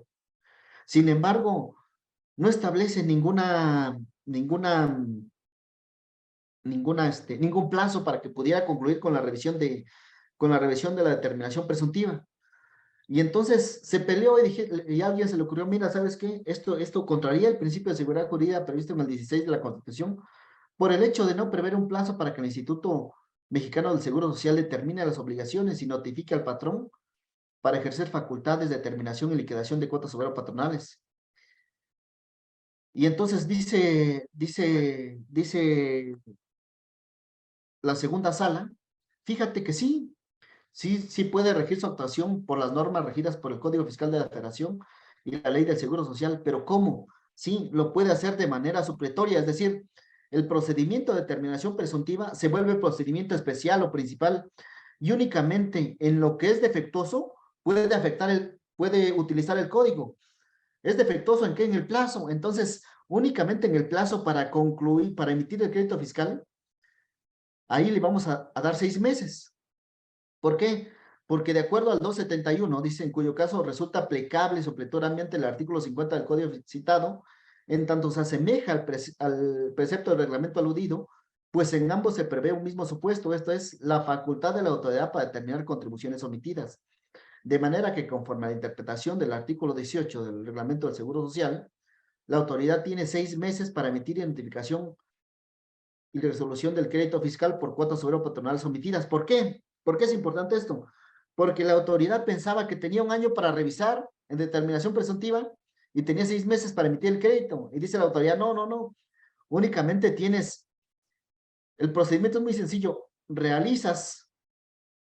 Solicitas la información y documentación conforme al artículo 18. Una vez que surte efecto la notificación, tiene 5 días hábiles el patrón para entregar la documentación. Transcurridos los 5 días hábiles para entregar la documentación, tiene 6 meses para emitir la liquidación de cuotas patronales. No tienes un año para terminar el procedimiento, ni 6 meses adicionales para emitir las cuotas. Es decir, a partir de los 5 días que el patrón haya cumplido o no con la entrega de la documentación, pues tienes 6 meses para emitir la liquidación de cuotas obrero patronales. De esta les voy a poner un ejemplo para que no digan que estoy mintiendo. Ya hay muchas tesis en ese sentido. Déjenme déjame un minuto. Solo un minuto.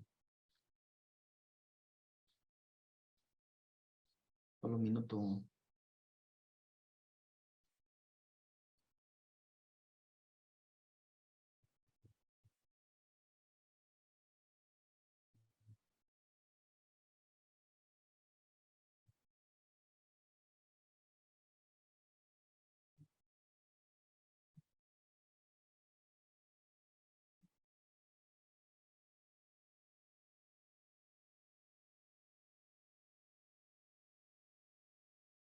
¿Logran ver el documento? ¿Alguien que me pueda confirmar si logran ver el documento? Sí se ve. Bueno, aquí les decía, la autoridad únicamente tiene 6 meses para determinar la contribución. Y esta es una sentencia es un poco viejita, creo que es de 2013, pero es de su servidor. Es un tema de aquí de Oaxaca. En consecuencia, esta sala examinará el concepto de impugnación a estudio a la luz del artículo 18 del Reglamento del Seguro Social para Trabajadores de la Construcción.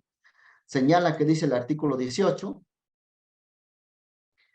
y dice que el instituto tiene las facultades para determinar las contribuciones cuando no cumplan a grandes rasgos los patrones, ¿no?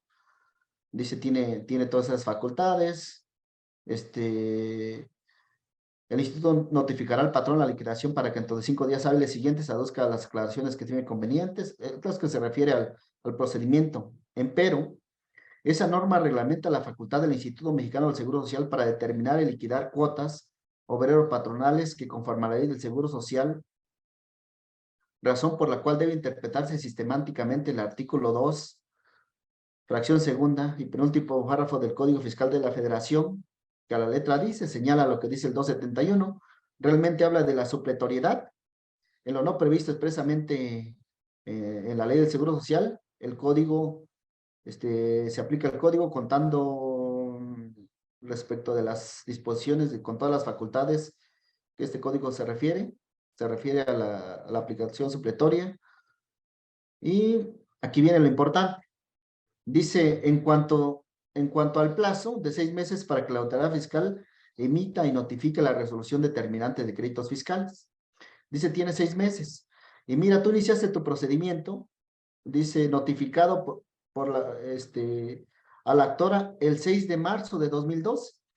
Así que el plazo de 5 días transcurrió del 9 de marzo al 15 de marzo de 2012, dice la autoridad. Entonces, transcurrido del 16 de marzo de 2012 al 17 de septiembre de ese mismo año, el plazo de 6 meses, es decir, dice, mira, tu plazo para emitir crédito fiscal transcurrió del 16 de marzo al 17 de septiembre. Sin embargo, el crédito, la resolución, fue notificada el 18 de septiembre, es decir, un día después. Si tu plazo transcurrió del 16 de marzo de 2012 al 17 de septiembre de 2013, la notificación la realizas el 18 de septiembre, es decir, te pasaste un día. Y por un día se puede ganar, sí, por un día te pasaste 6 meses un día.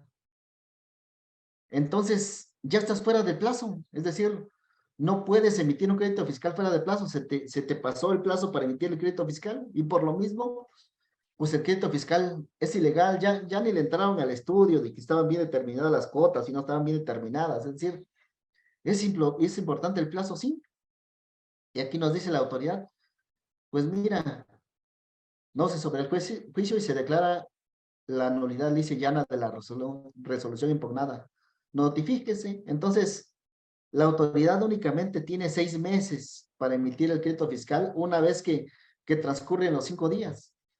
Todavía se le van los plazos, o sea, todavía se le van los plazos, sin embargo, pues hay que tener presente que nada más tiene 6 meses.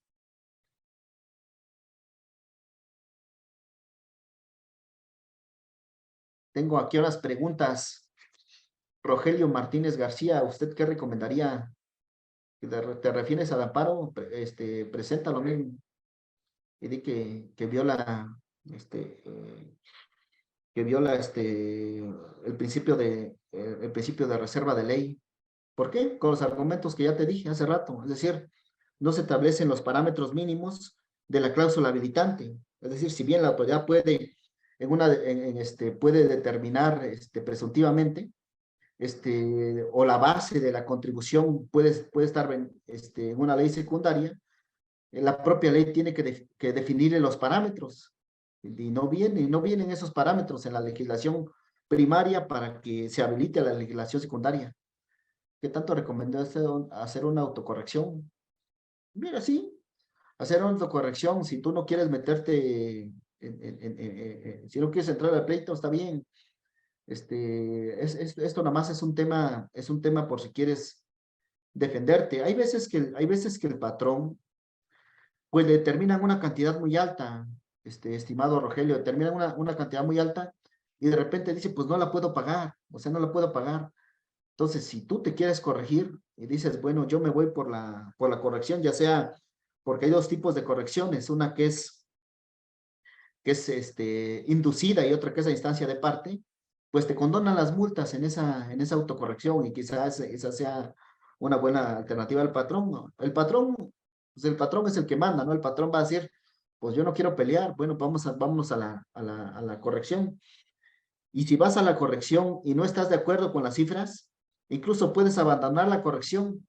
La autoridad cuando abandonas la corrección, pues te determina, pues, y ese crédito, pues, es impugnable, es decir, puedes intentar la autocorrección, si no estás de acuerdo, la autoridad te va a determinar y de todos modos puedes pelear, pues.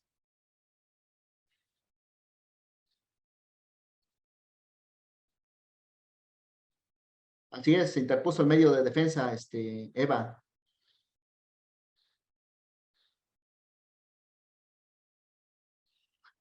Ajá, mira, este tema de Siroc, Eva,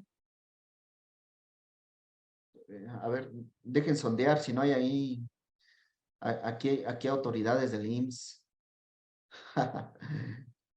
Es que luego de repente está medio, pues no sé cuántos haya, pero no puedo ver. Coméntalo abiertamente, amigo. Te voy a Tranquilo. comentar, te voy a comentar algo. Llevo algunas constructoras y nunca he dado de alta, sino nunca los he dado de alta. Siempre los doy de alta como trabajadores permanentes y no presento el CIROC. Lógicamente que la autoridad siempre va y requiere, o sea, va y requiere y le dice, le da 6 días al patrón y dice, ¿sabes qué? Me di cuenta que no diste de alta la obra en el CIROC, que no has cumplido con el CIROC, te voy a asesorar, pero quiero que me presentes todos estos documentos. Te tratan de inducir a la autocorrección y te dicen, ¿sabes qué? Te doy 6 días y presenta los contratos de obra, los presupuestos de obra, los números de trabajadores y te voy a determinar porque te voy a asesorar y te voy a decir que cumplas con el CIROC. Generalmente no acudo, no acudimos nunca vamos, pues si estamos mal que nos revisen. Eso fue de 2010 a 2018. Nunca acudimos, nunca nos revisaron. ¿Por qué? Porque la obligación sustantiva está cumplida, es decir, sí doy de alta la obra, sí doy de alta la obra en el Seguro Social, en el municipio que corresponde. La obra sí tiene trabajadores y lógicamente que se está cumpliendo la obligación sustantiva. Es decir, si tú no presentas el CIROC, ¿hay multa? ¿Te has preguntado si hay multa? Y yo me di cuenta que no hay. O sea, la autoridad no te puede multar por no haber CIROC. O sea, no hay, pues, ¿no? Y entonces no te multan. Sin embargo, 2018 me llegó una revisión, pero no me llegó una revisión por no presentar el CIROC, por un tema de que el propio patrón, tuvo problemas, le pararon la obra, se fueron los trabajadores, y el caso es que únicamente se colgaron 2 trabajadores de un contrato que era bastante grande. Y entonces la autoridad revisa no porque no se haya presentado el CIROC, sino porque lógicamente no está cumplida la obligación sustantiva, es decir, no está cumplida a consideración un cierto y determinado número de trabajadores congruente que puedan ejecutar la obra, pues, ¿no? Y entonces por eso estoy seguro que le avientan la revisión por eso, pero no por el tema del CIROC. Ahorita lo revisan y dicen, pues no cumpliste con el CIROC y te aplico el 18, pues, ¿no? Pero no hay un tema de una multa por el CIROC, ¿me entiendes? Ni siquiera en la resolución de crédito fiscal. O sea, trata de cumplir con la obligación sustantiva si no quieres, pero ese es mi punto de vista personal y profesional, pues, ¿no? Tú, lógicamente, a tu entender, a tu criterio, puedes hacer lo que te parezca, ¿no? Únicamente te doy mi punto de vista personal, porque luego al rato andan diciendo, es que ese pinche Paco anda señalando cosas que no tienen nada que ver con la ley, o no. Entonces, únicamente te doy mi punto de vista personal, estimada Eva, ¿sale? Ah, a ver, Eva.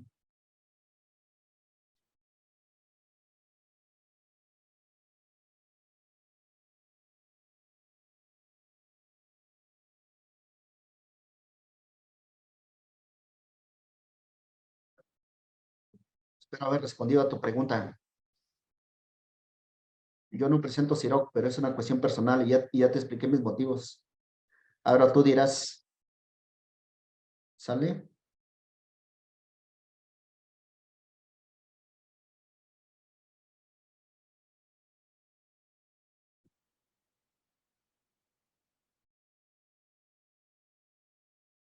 Dice Eva, en mi caso, que nunca he hecho el CIROC, lo que solo he hecho es que tuve una obra en Veracruz y di de alta ese registro patronal y con ese he trabajado en la obra de Morelia.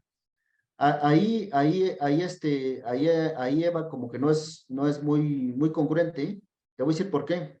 Si tú das, acuérdate que materia del Seguro Social, el registro patronal lo dan por municipio. Y ese municipio, ese registro te lo dieron por un municipio que estaba en Veracruz. Si tú te vas a Morelia, le corresponde otro registro patronal. Y entonces te van a decir, no, porque tú, para mí pagaste los trabajadores de Veracruz, porque aquí no me diste la obra. Es decir, yo te recomiendo que sí des de alta la obra, pues, ¿no? O sea, incluso si no quieres ir al Instituto Mexicano del Seguro Social porque ya te pasaron los plazos, la puedes dar de alta con firma electrónica avanzada sin acudir, ¿eh? O sea, porque yo ni voy, porque a veces voy y ya pasó un mes y dicen, ya se pasó un mes y ahora vete a auditoría patrones. Y yo dije, ¿para qué voy a auditoría patrones si ya van a terminar? Mejor la doy de alta por de manera electrónica, me meto con la firma electrónica y la doy de alta, pues, y me dan mi registro patronal y ahí le cuelgo a los trabajadores. Es decir, sí vas a tener un problemilla ahí con ese tema, ¿eh? Es defendible, pues, ¿no? Quizá por otros argumentos, pero sí hay que dar la obra en el municipio que corresponde, porque dice la ley del Seguro Social que el registro patronal y el reglamento del Seguro Social para afiliación, clasificación de empresas, que se señala que se te otorga un registro patronal por municipio, ¿eh? Sale, vamos a seguirle para acabar.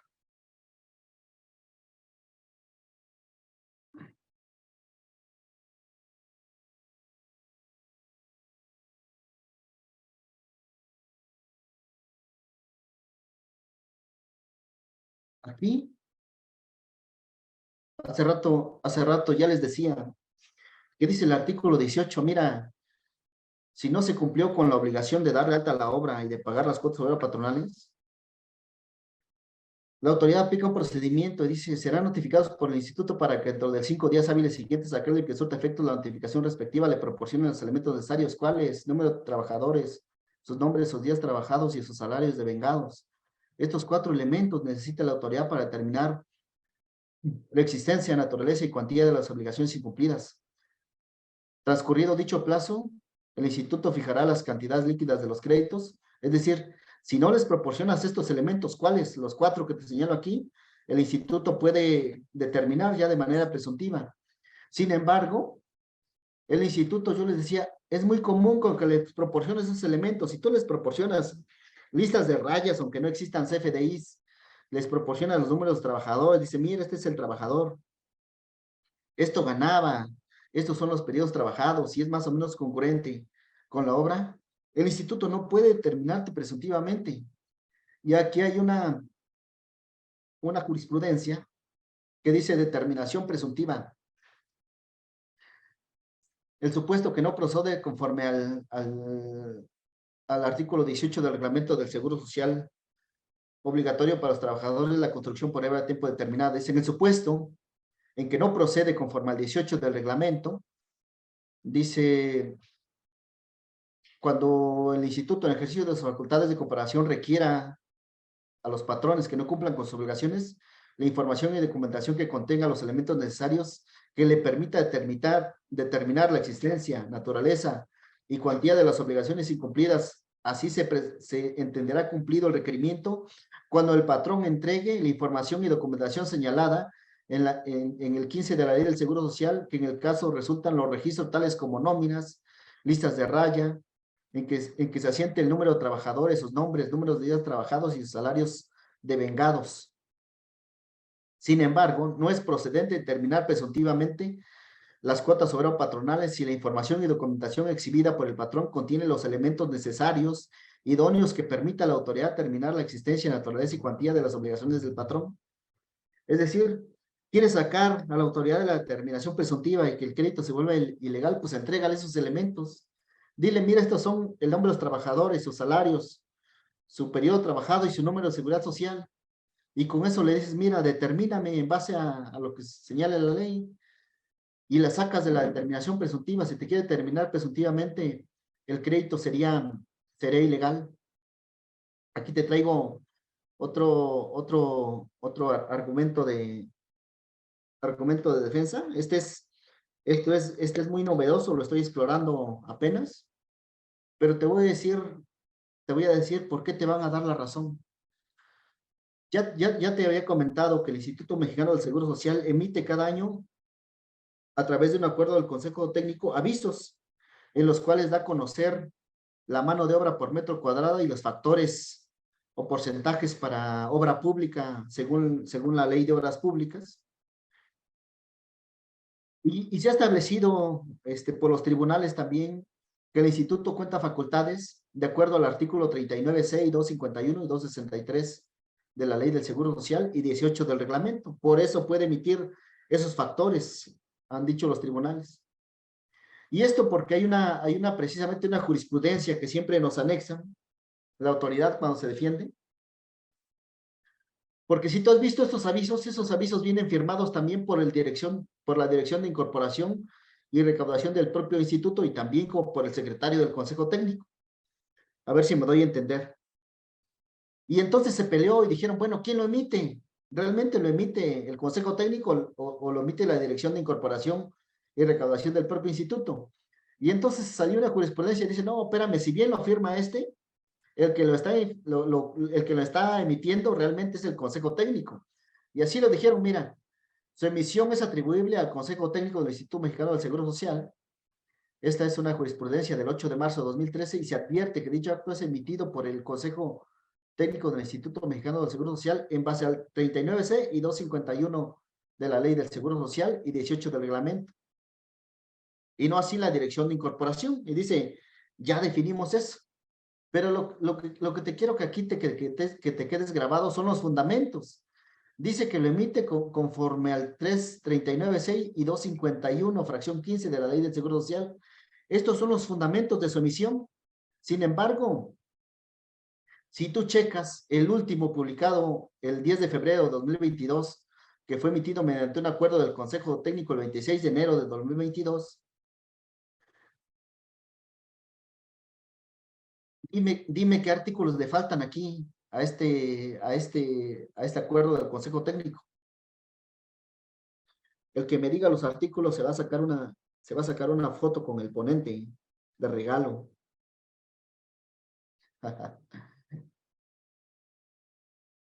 Si tú analizas la jurisprudencia, las jurisprudencias, dice, mira, los emite el Consejo Técnico y te decía, con base en el 39C y 251, fracción 15 de la Ley del Seguro Social.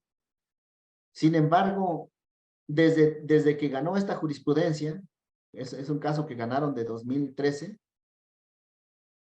que fue publicado el 8 de marzo de 2013, 2014, 2015, 2016, 2017, 2018, 19, 20, 21, 22, ya nos traen los fundamentos, ya no trae este fundamento 251, fracción 39, 6, 251, fracción 15 de la Ley del Seguro Social, y créeme que los he buscado todos, desde 2014, 15, 16 hasta el 22, no traen fundamento, y como no traen fundamento, no tienen competencia para emitir normas o determinar la base con lo que de acuerdo a sus experiencias considere como probables. ¿Por qué? Precisamente porque ese aviso o el acuerdo del Consejo Técnico está indebidamente fundado y motivado. Aquí te dejo el agravio. La autoridad violenta los artículos 14 y 16 constitucionales en relación con el 38, fracción 4 del Código Fiscal de la Federación, porque el acuerdo del Consejo Técnico publicado en el Diario Oficial de la Federación el 10 de febrero de 2022, del cual se dan a conocer los costos de mano de obra por metro cuadrado o factores o porcentajes de mano de obra de la Ley de Obras Públicas de fecha 26 de enero de 2022, no se acredita por el Consejo Técnico la competencia para emitir costos de mano de obra por metro cuadrado y los factores y porcentajes de mano de obra, por no citarse en el referido acuerdo las normas que le otorgan competencia para hacerlo, como son los artículos 39 y 251 de la Ley del Seguro Social. ¿Esto qué? Con base a la jurisprudencia. ¿Hay una jurisprudencia? Sí, ahí está. Y por si fuera poco, existe otra jurisprudencia que dijeron que aquí, esta la vamos a utilizar a nuestro favor. Aquí dijeron, fíjate que el artículo 18 no viola el principio de subordinación jerárquica. ¿Por qué? Porque los acuerdos del Consejo Técnico en los que puede terminar la determinación presuntiva de cuotas obrero-patronales, lo hace de acuerdo a lo que con sus experiencias considera como probables, en base ¿qué? A base del artículo 39.6.251 de la Ley del Seguro Social, esta que no estaba a nuestro favor, ahora la vamos a ocupar a nuestro favor y decir, mira, estos son los fundamentos y no vienen en el acuerdo del Consejo Técnico.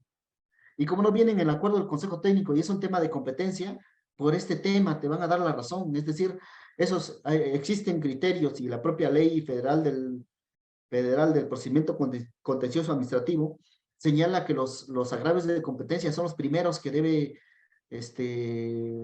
analizar la autoridad. Incluso la propia autoridad los busca. ¿Por qué? Porque es una facultad obligatoria de la autoridad analizar y verificar si tiene competencia la autoridad, y este es uno de los primeros que va a analizar, y por eso te van a dar la razón. Ahora, ¿no me crees? Mira, este es el anexo único de 2012 por el que ganaron, y en ese decía, mira, este aviso mediante el cual se dan a conocer los costos de mano de obra por metro cuadrado, así como los factores o porcentajes de mano de obra, está fundado en el artículo 18 y con fundamento en el artículo 39.6.251, fracción 15 de la Ley del Seguro Social. El de 2002, que dice, el aviso mediante el cual se dan a conocer la mano de obra, así como los factores de porcentajes de mano de obra, y no dice nada, no trae los fundamentos. Es decir, por esto les van a dar la razón. Es decir, los que se inscribieron al curso y les gusta la defensa, ya con esto, créanme que con esto ya valió la pena inscribirse al curso. Y si creen que no, pues planteen el agravio, ¿verdad? Yo espero que les den la razón. Y si les dan la razón, ahí me avisan, yo lo estoy peleando. Y si no pueden, pues los ayudamos, no pasa nada. De eso se trata.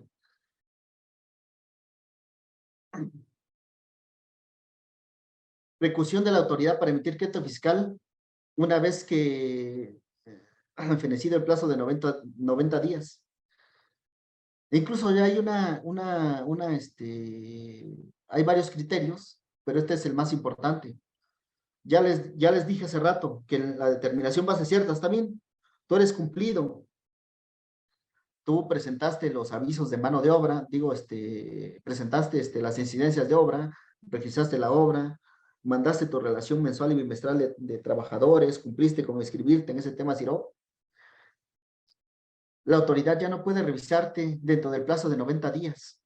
Una vez que se presenta el aviso de terminación de obra, ya le avisas y a partir del día siguiente empiezan a contar el plazo de 90 días. Dice el artículo 12 del Reglamento del Seguro Social obligatorio para los trabajadores de la construcción por obra de tiempo determinado, establece una presunción legal a favor del patrón de haber cumplido con sus obligaciones de seguridad social respecto de la obra correspondiente. Del artículo 12 del Reglamento del Seguro Social obligatorio para los trabajadores de la construcción, se advierte que es obligación del patrón de registrar ante la subdelegación del instituto correspondiente dentro de los 5 días hábiles siguientes a la fecha de inicio de los trabajos, el tipo de obra, su ubicación, trabajos a realizar o fase de construcción utilizando los formatos que autorice el instituto, así como presentar una vez terminada la obra el aviso de terminación de la misma dentro de los 5 días hábiles siguientes. Mientras que el artículo 12A del ordenamiento en cita prevé la facultad del instituto de verificar, en su caso de resolver sobre el cumplimiento de obligaciones del patrón previstas en la ley de la materia y dicho reglamento relativas a la obra terminada, para lo cual contará con un plazo no mayor de 90 días, los que deberán computarse a partir del día hábil siguiente a la fecha de presentación del aviso de terminación de obra. ¿Cuándo? A partir del día hábil siguiente a la fecha de presentación del aviso de terminación de obra, para llevar a cabo la revisión del cumplimiento de obligaciones respecto de tal obra, precisando el propio numeral en comento que transcurrido el plazo de 90 días mencionado, sin que el instituto ejerza sus facultades de comparación, se presumirá que el patrón cumplió con las disposiciones de la Ley del Seguro Social y sus reglamentos, con las únicas excepciones de que exista denuncia de un trabajador o beneficiario de este de que los datos, informes o documentos que se hayan proporcionado por el patrón sean falsos. Dice esa presunción se da de facto, excepto que un trabajador vaya y diga lo que dijo el patrón es falso, es decir, no cumplió porque a mí no me dio de alta. Pues solo en ese caso te pueden sacar del plazo de 90 días, pero si no, se considera cumplido. Aquí viene otro criterio de los tribunales. El Instituto Mexicano del Seguro Social, si no ejerce sus facultades de comprobación dentro del plazo de 90 días del reglamento del Seguro Social obligatorio para los trabajadores de la construcción, en relación con el aviso de terminación de obra presentado por el patrón, no puede hacerlo con fundamento en el artículo 18. Es decir, la autoridad dice, no te agarro en los 90 días, pues te voy a aplicar una determinación presuntiva. Espérame, No, no puede, son procedimientos diversos, son procedimientos incompatibles. No puedes decir ahora, como ya se me pasaron los 90 días, ahora te aplico un 18, son procedimientos totalmente excluyentes y eso dice la tesis, únicamente yo se las dejo para que la analice a mayor detalle, pero grandes rasgos, eso es lo que dice. Y entonces voy a ponerles el último ejemplo de 90 días. Si tengo una sentencia aquí, una sentencia, no sé si la ven. ¿Se logra ver la sentencia? No me digan que ya se fueron.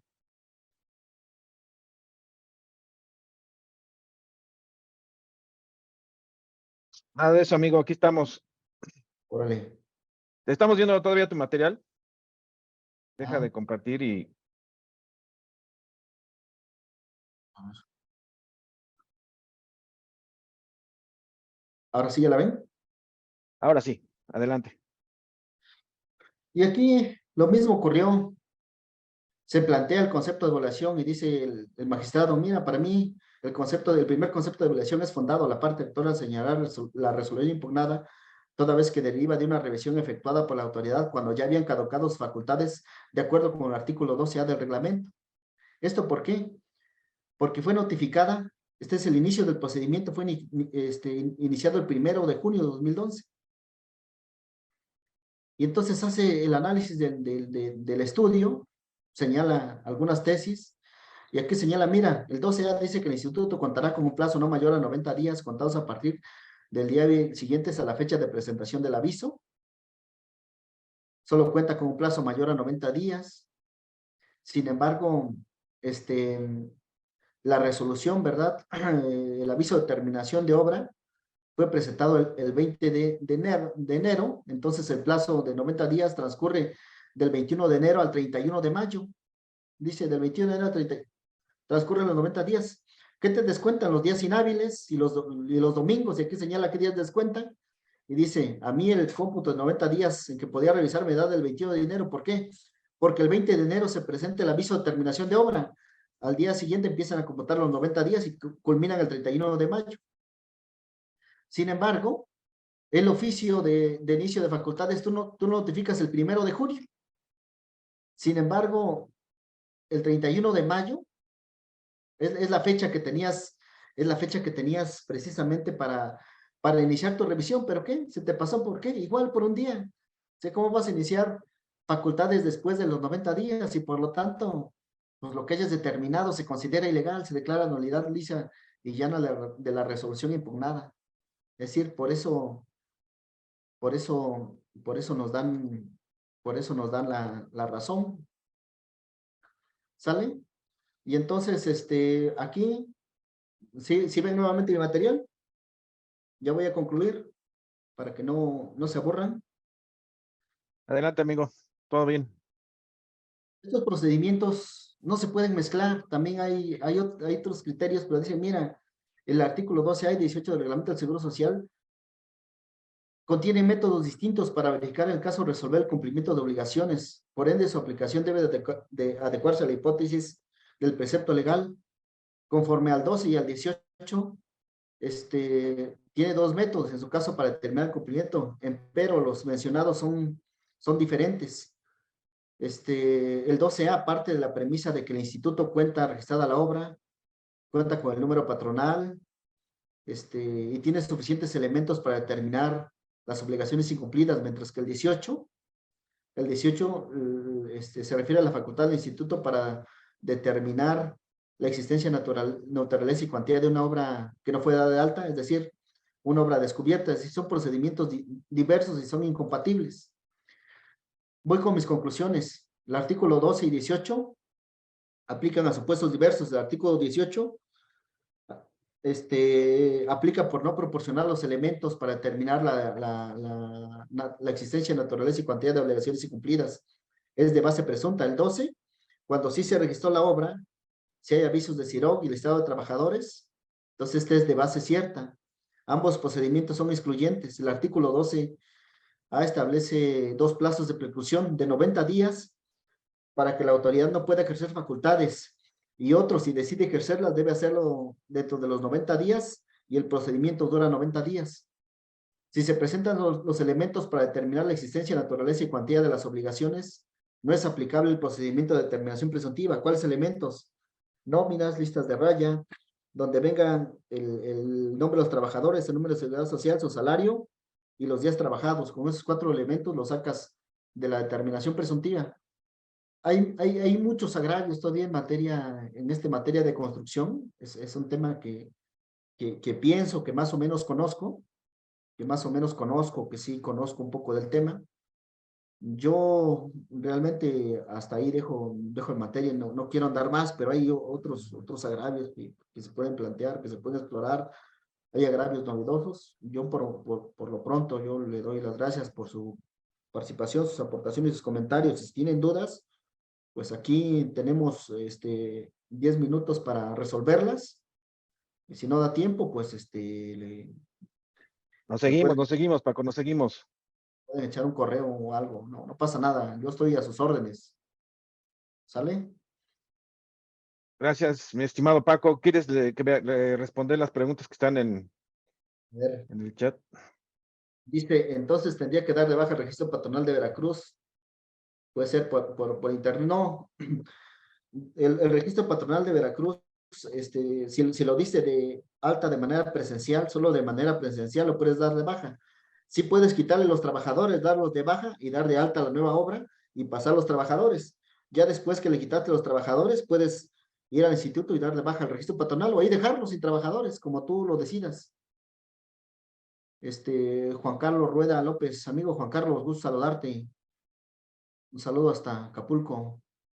Dice, si tengo la constructora dada de alta y las obras, contrato personal permanente a terminar la obra, llegando hasta liquidación por cada obra contratada, llegando, dice Paco, buenos días, si tengo la constructora dada de alta y las obras, contrato personal permanente hasta terminar la obra, llegando hasta la liquidación por cada obra contratada, no entendí bien, pero no sé qué quieres decir, amigo Juan Carlos, no entendí la pregunta.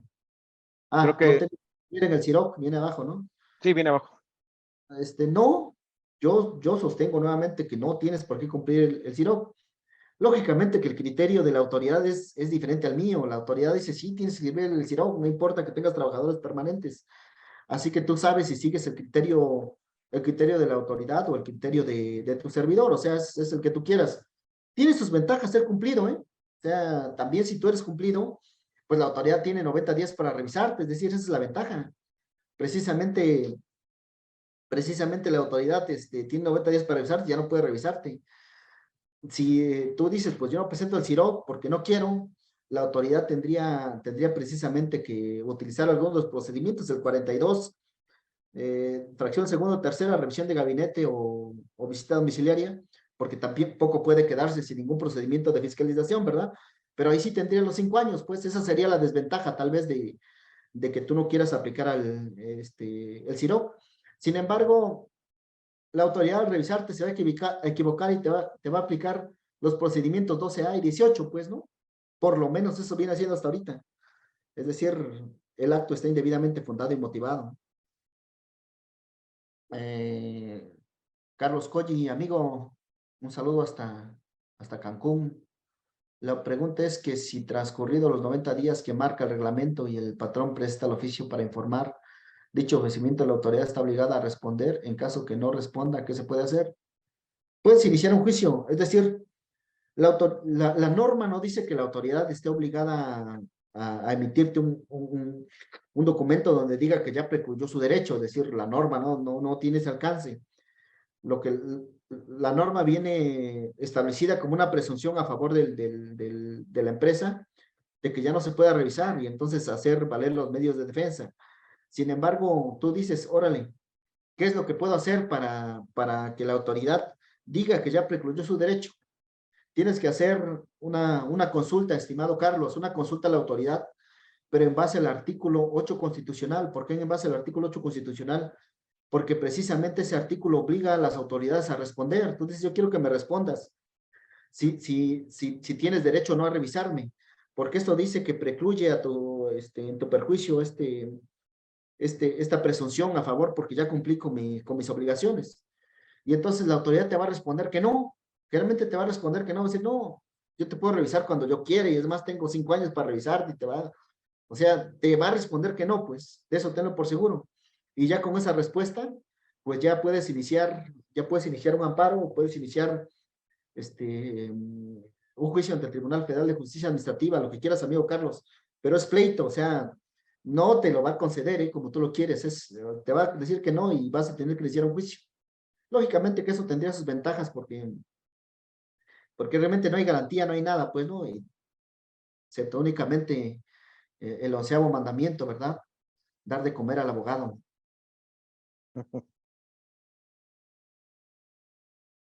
¿Sale? Entonces, al parecer son todas las dudas. No sé si tengan alguna duda, comentario.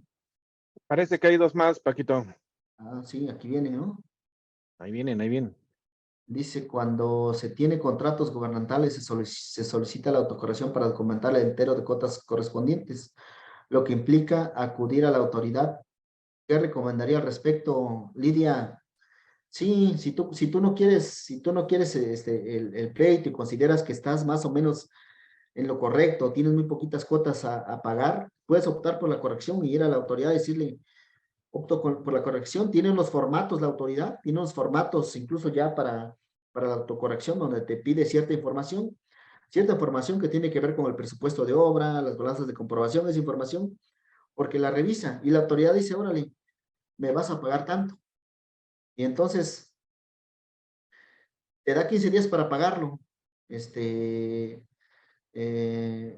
asunto está en que si tú dices no, la autoridad te inicia el procedimiento de fiscalización, es decir, tú tienes que valorar qué es lo que quieres. Yo no te podría decir si es correcto o no es correcto que acudas, pues no.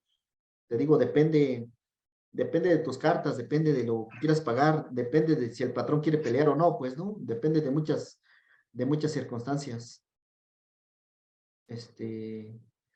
Cuando el instituto me emite oficio de abandono de corrección, ¿qué sigue? ¿Aún puedo obtener oficio de conclusión? Sí, emite un oficio de abandono de autocorrección y te dice, mira, como abandonaste la autocorrección porque no quieres pagar lo que yo digo, entonces abajo de ese oficio dice, el instituto se reserva las facultades para revisarte a través de un procedimiento de fiscalización, ya sea una visita domiciliaria, revisión de gabinete o determinación presuntiva conforme al 18. Y entonces el instituto puede actuar o no, revisarte o no, pero sí puedes, ahora dices, bueno, ya van a dar la corrección, ahora en base al artículo 8 constitucional, te vengo a preguntar si todavía puedes revisarme o no, pues, o esperar la revisión, pues, pero es una cuestión que el instituto decide porque es una facultad reglada para él.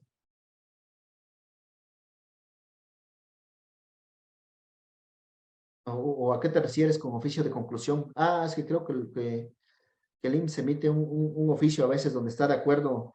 No, si abandona la corrección, ya negociar con el instituto ya no se puede para que te emites oficio, ya te va a decir, no, incluso abandonaste la corrección o te corriges o te reviso, pues, ¿no? Excepto lo que proponía Carlos, preguntarle a la propia autoridad si todavía puede revisarme, pues, ¿no? Y que emita un oficio de que ya no puede revisarte. Pero no puede poner un oficio donde diga que cumpliste, únicamente que se presume que cumpliste, porque eso establece la norma.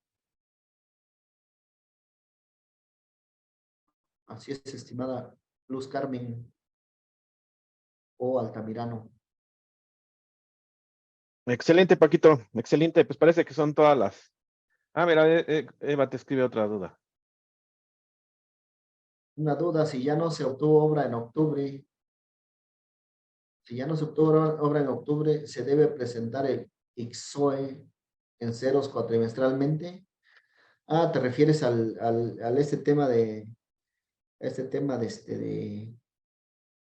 del REPSE, ¿no? Del tema de subcontratación. IXOE, no me acuerdo si este es del Seguro Social.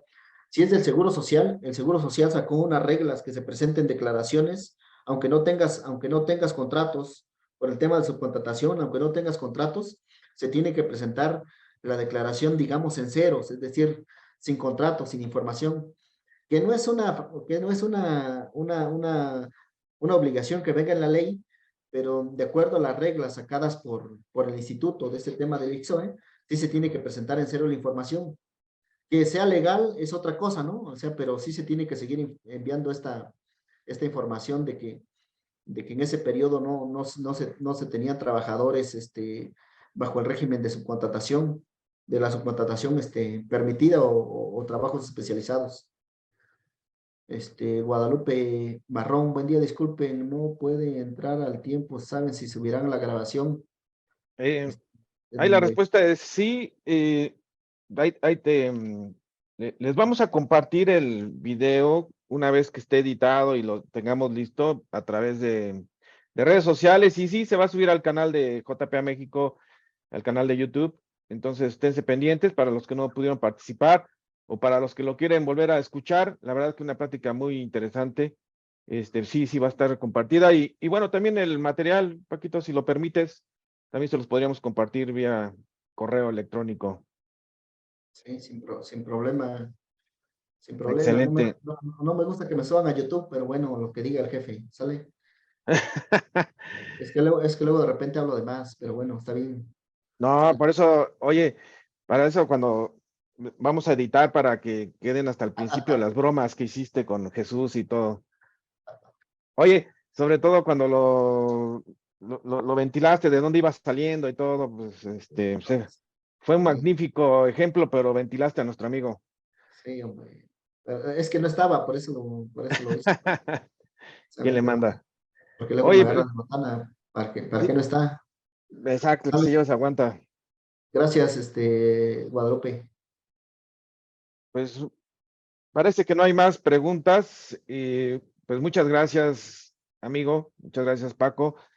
Te hago extensiva, te hago llegar las felicitaciones de los participantes. Pues les pareció una excelente charla y estoy seguro que, pues si alguno de los que están en el área y si aún tienen dudas, pues te la van a llegar vía email. Em, pues bueno, pues no se pierdan los siguientes temas que vamos a tener en la firma. Esténse pendientes ahí de correo, de las redes sociales. Vamos a estar dando una plática a fin de mes. Ya por ahí está la publicidad en redes. Y pues gracias, Paquito. Gracias por el tiempo, por la paciencia de estar respondiendo a las inquietudes de nuestro auditorio y bueno, pues estaremos en contacto para darle seguimiento a cualquier situación que nos comenten ahí en los correos. No, gracias, JPA, a ti como presidente de JPA y a los que participaron por sus preguntas, su tiempo y por compartir este pequeño espacio conmigo. Espero saludarlos algún día de manera personal a los asistentes y a ti, amigo, lógicamente pronto.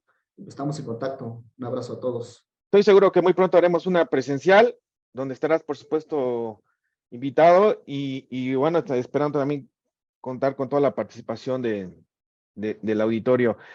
Bueno, pues gracias a todos, gracias por conectarse, gracias por estar pendientes, gracias por quedarse hasta el final. Tengan una bonita tarde y damos por terminada nuestra plática del día de hoy y pues estén atentos para lo que siga. Muchas gracias y bonita tarde. Gracias, Paquito. Buen día.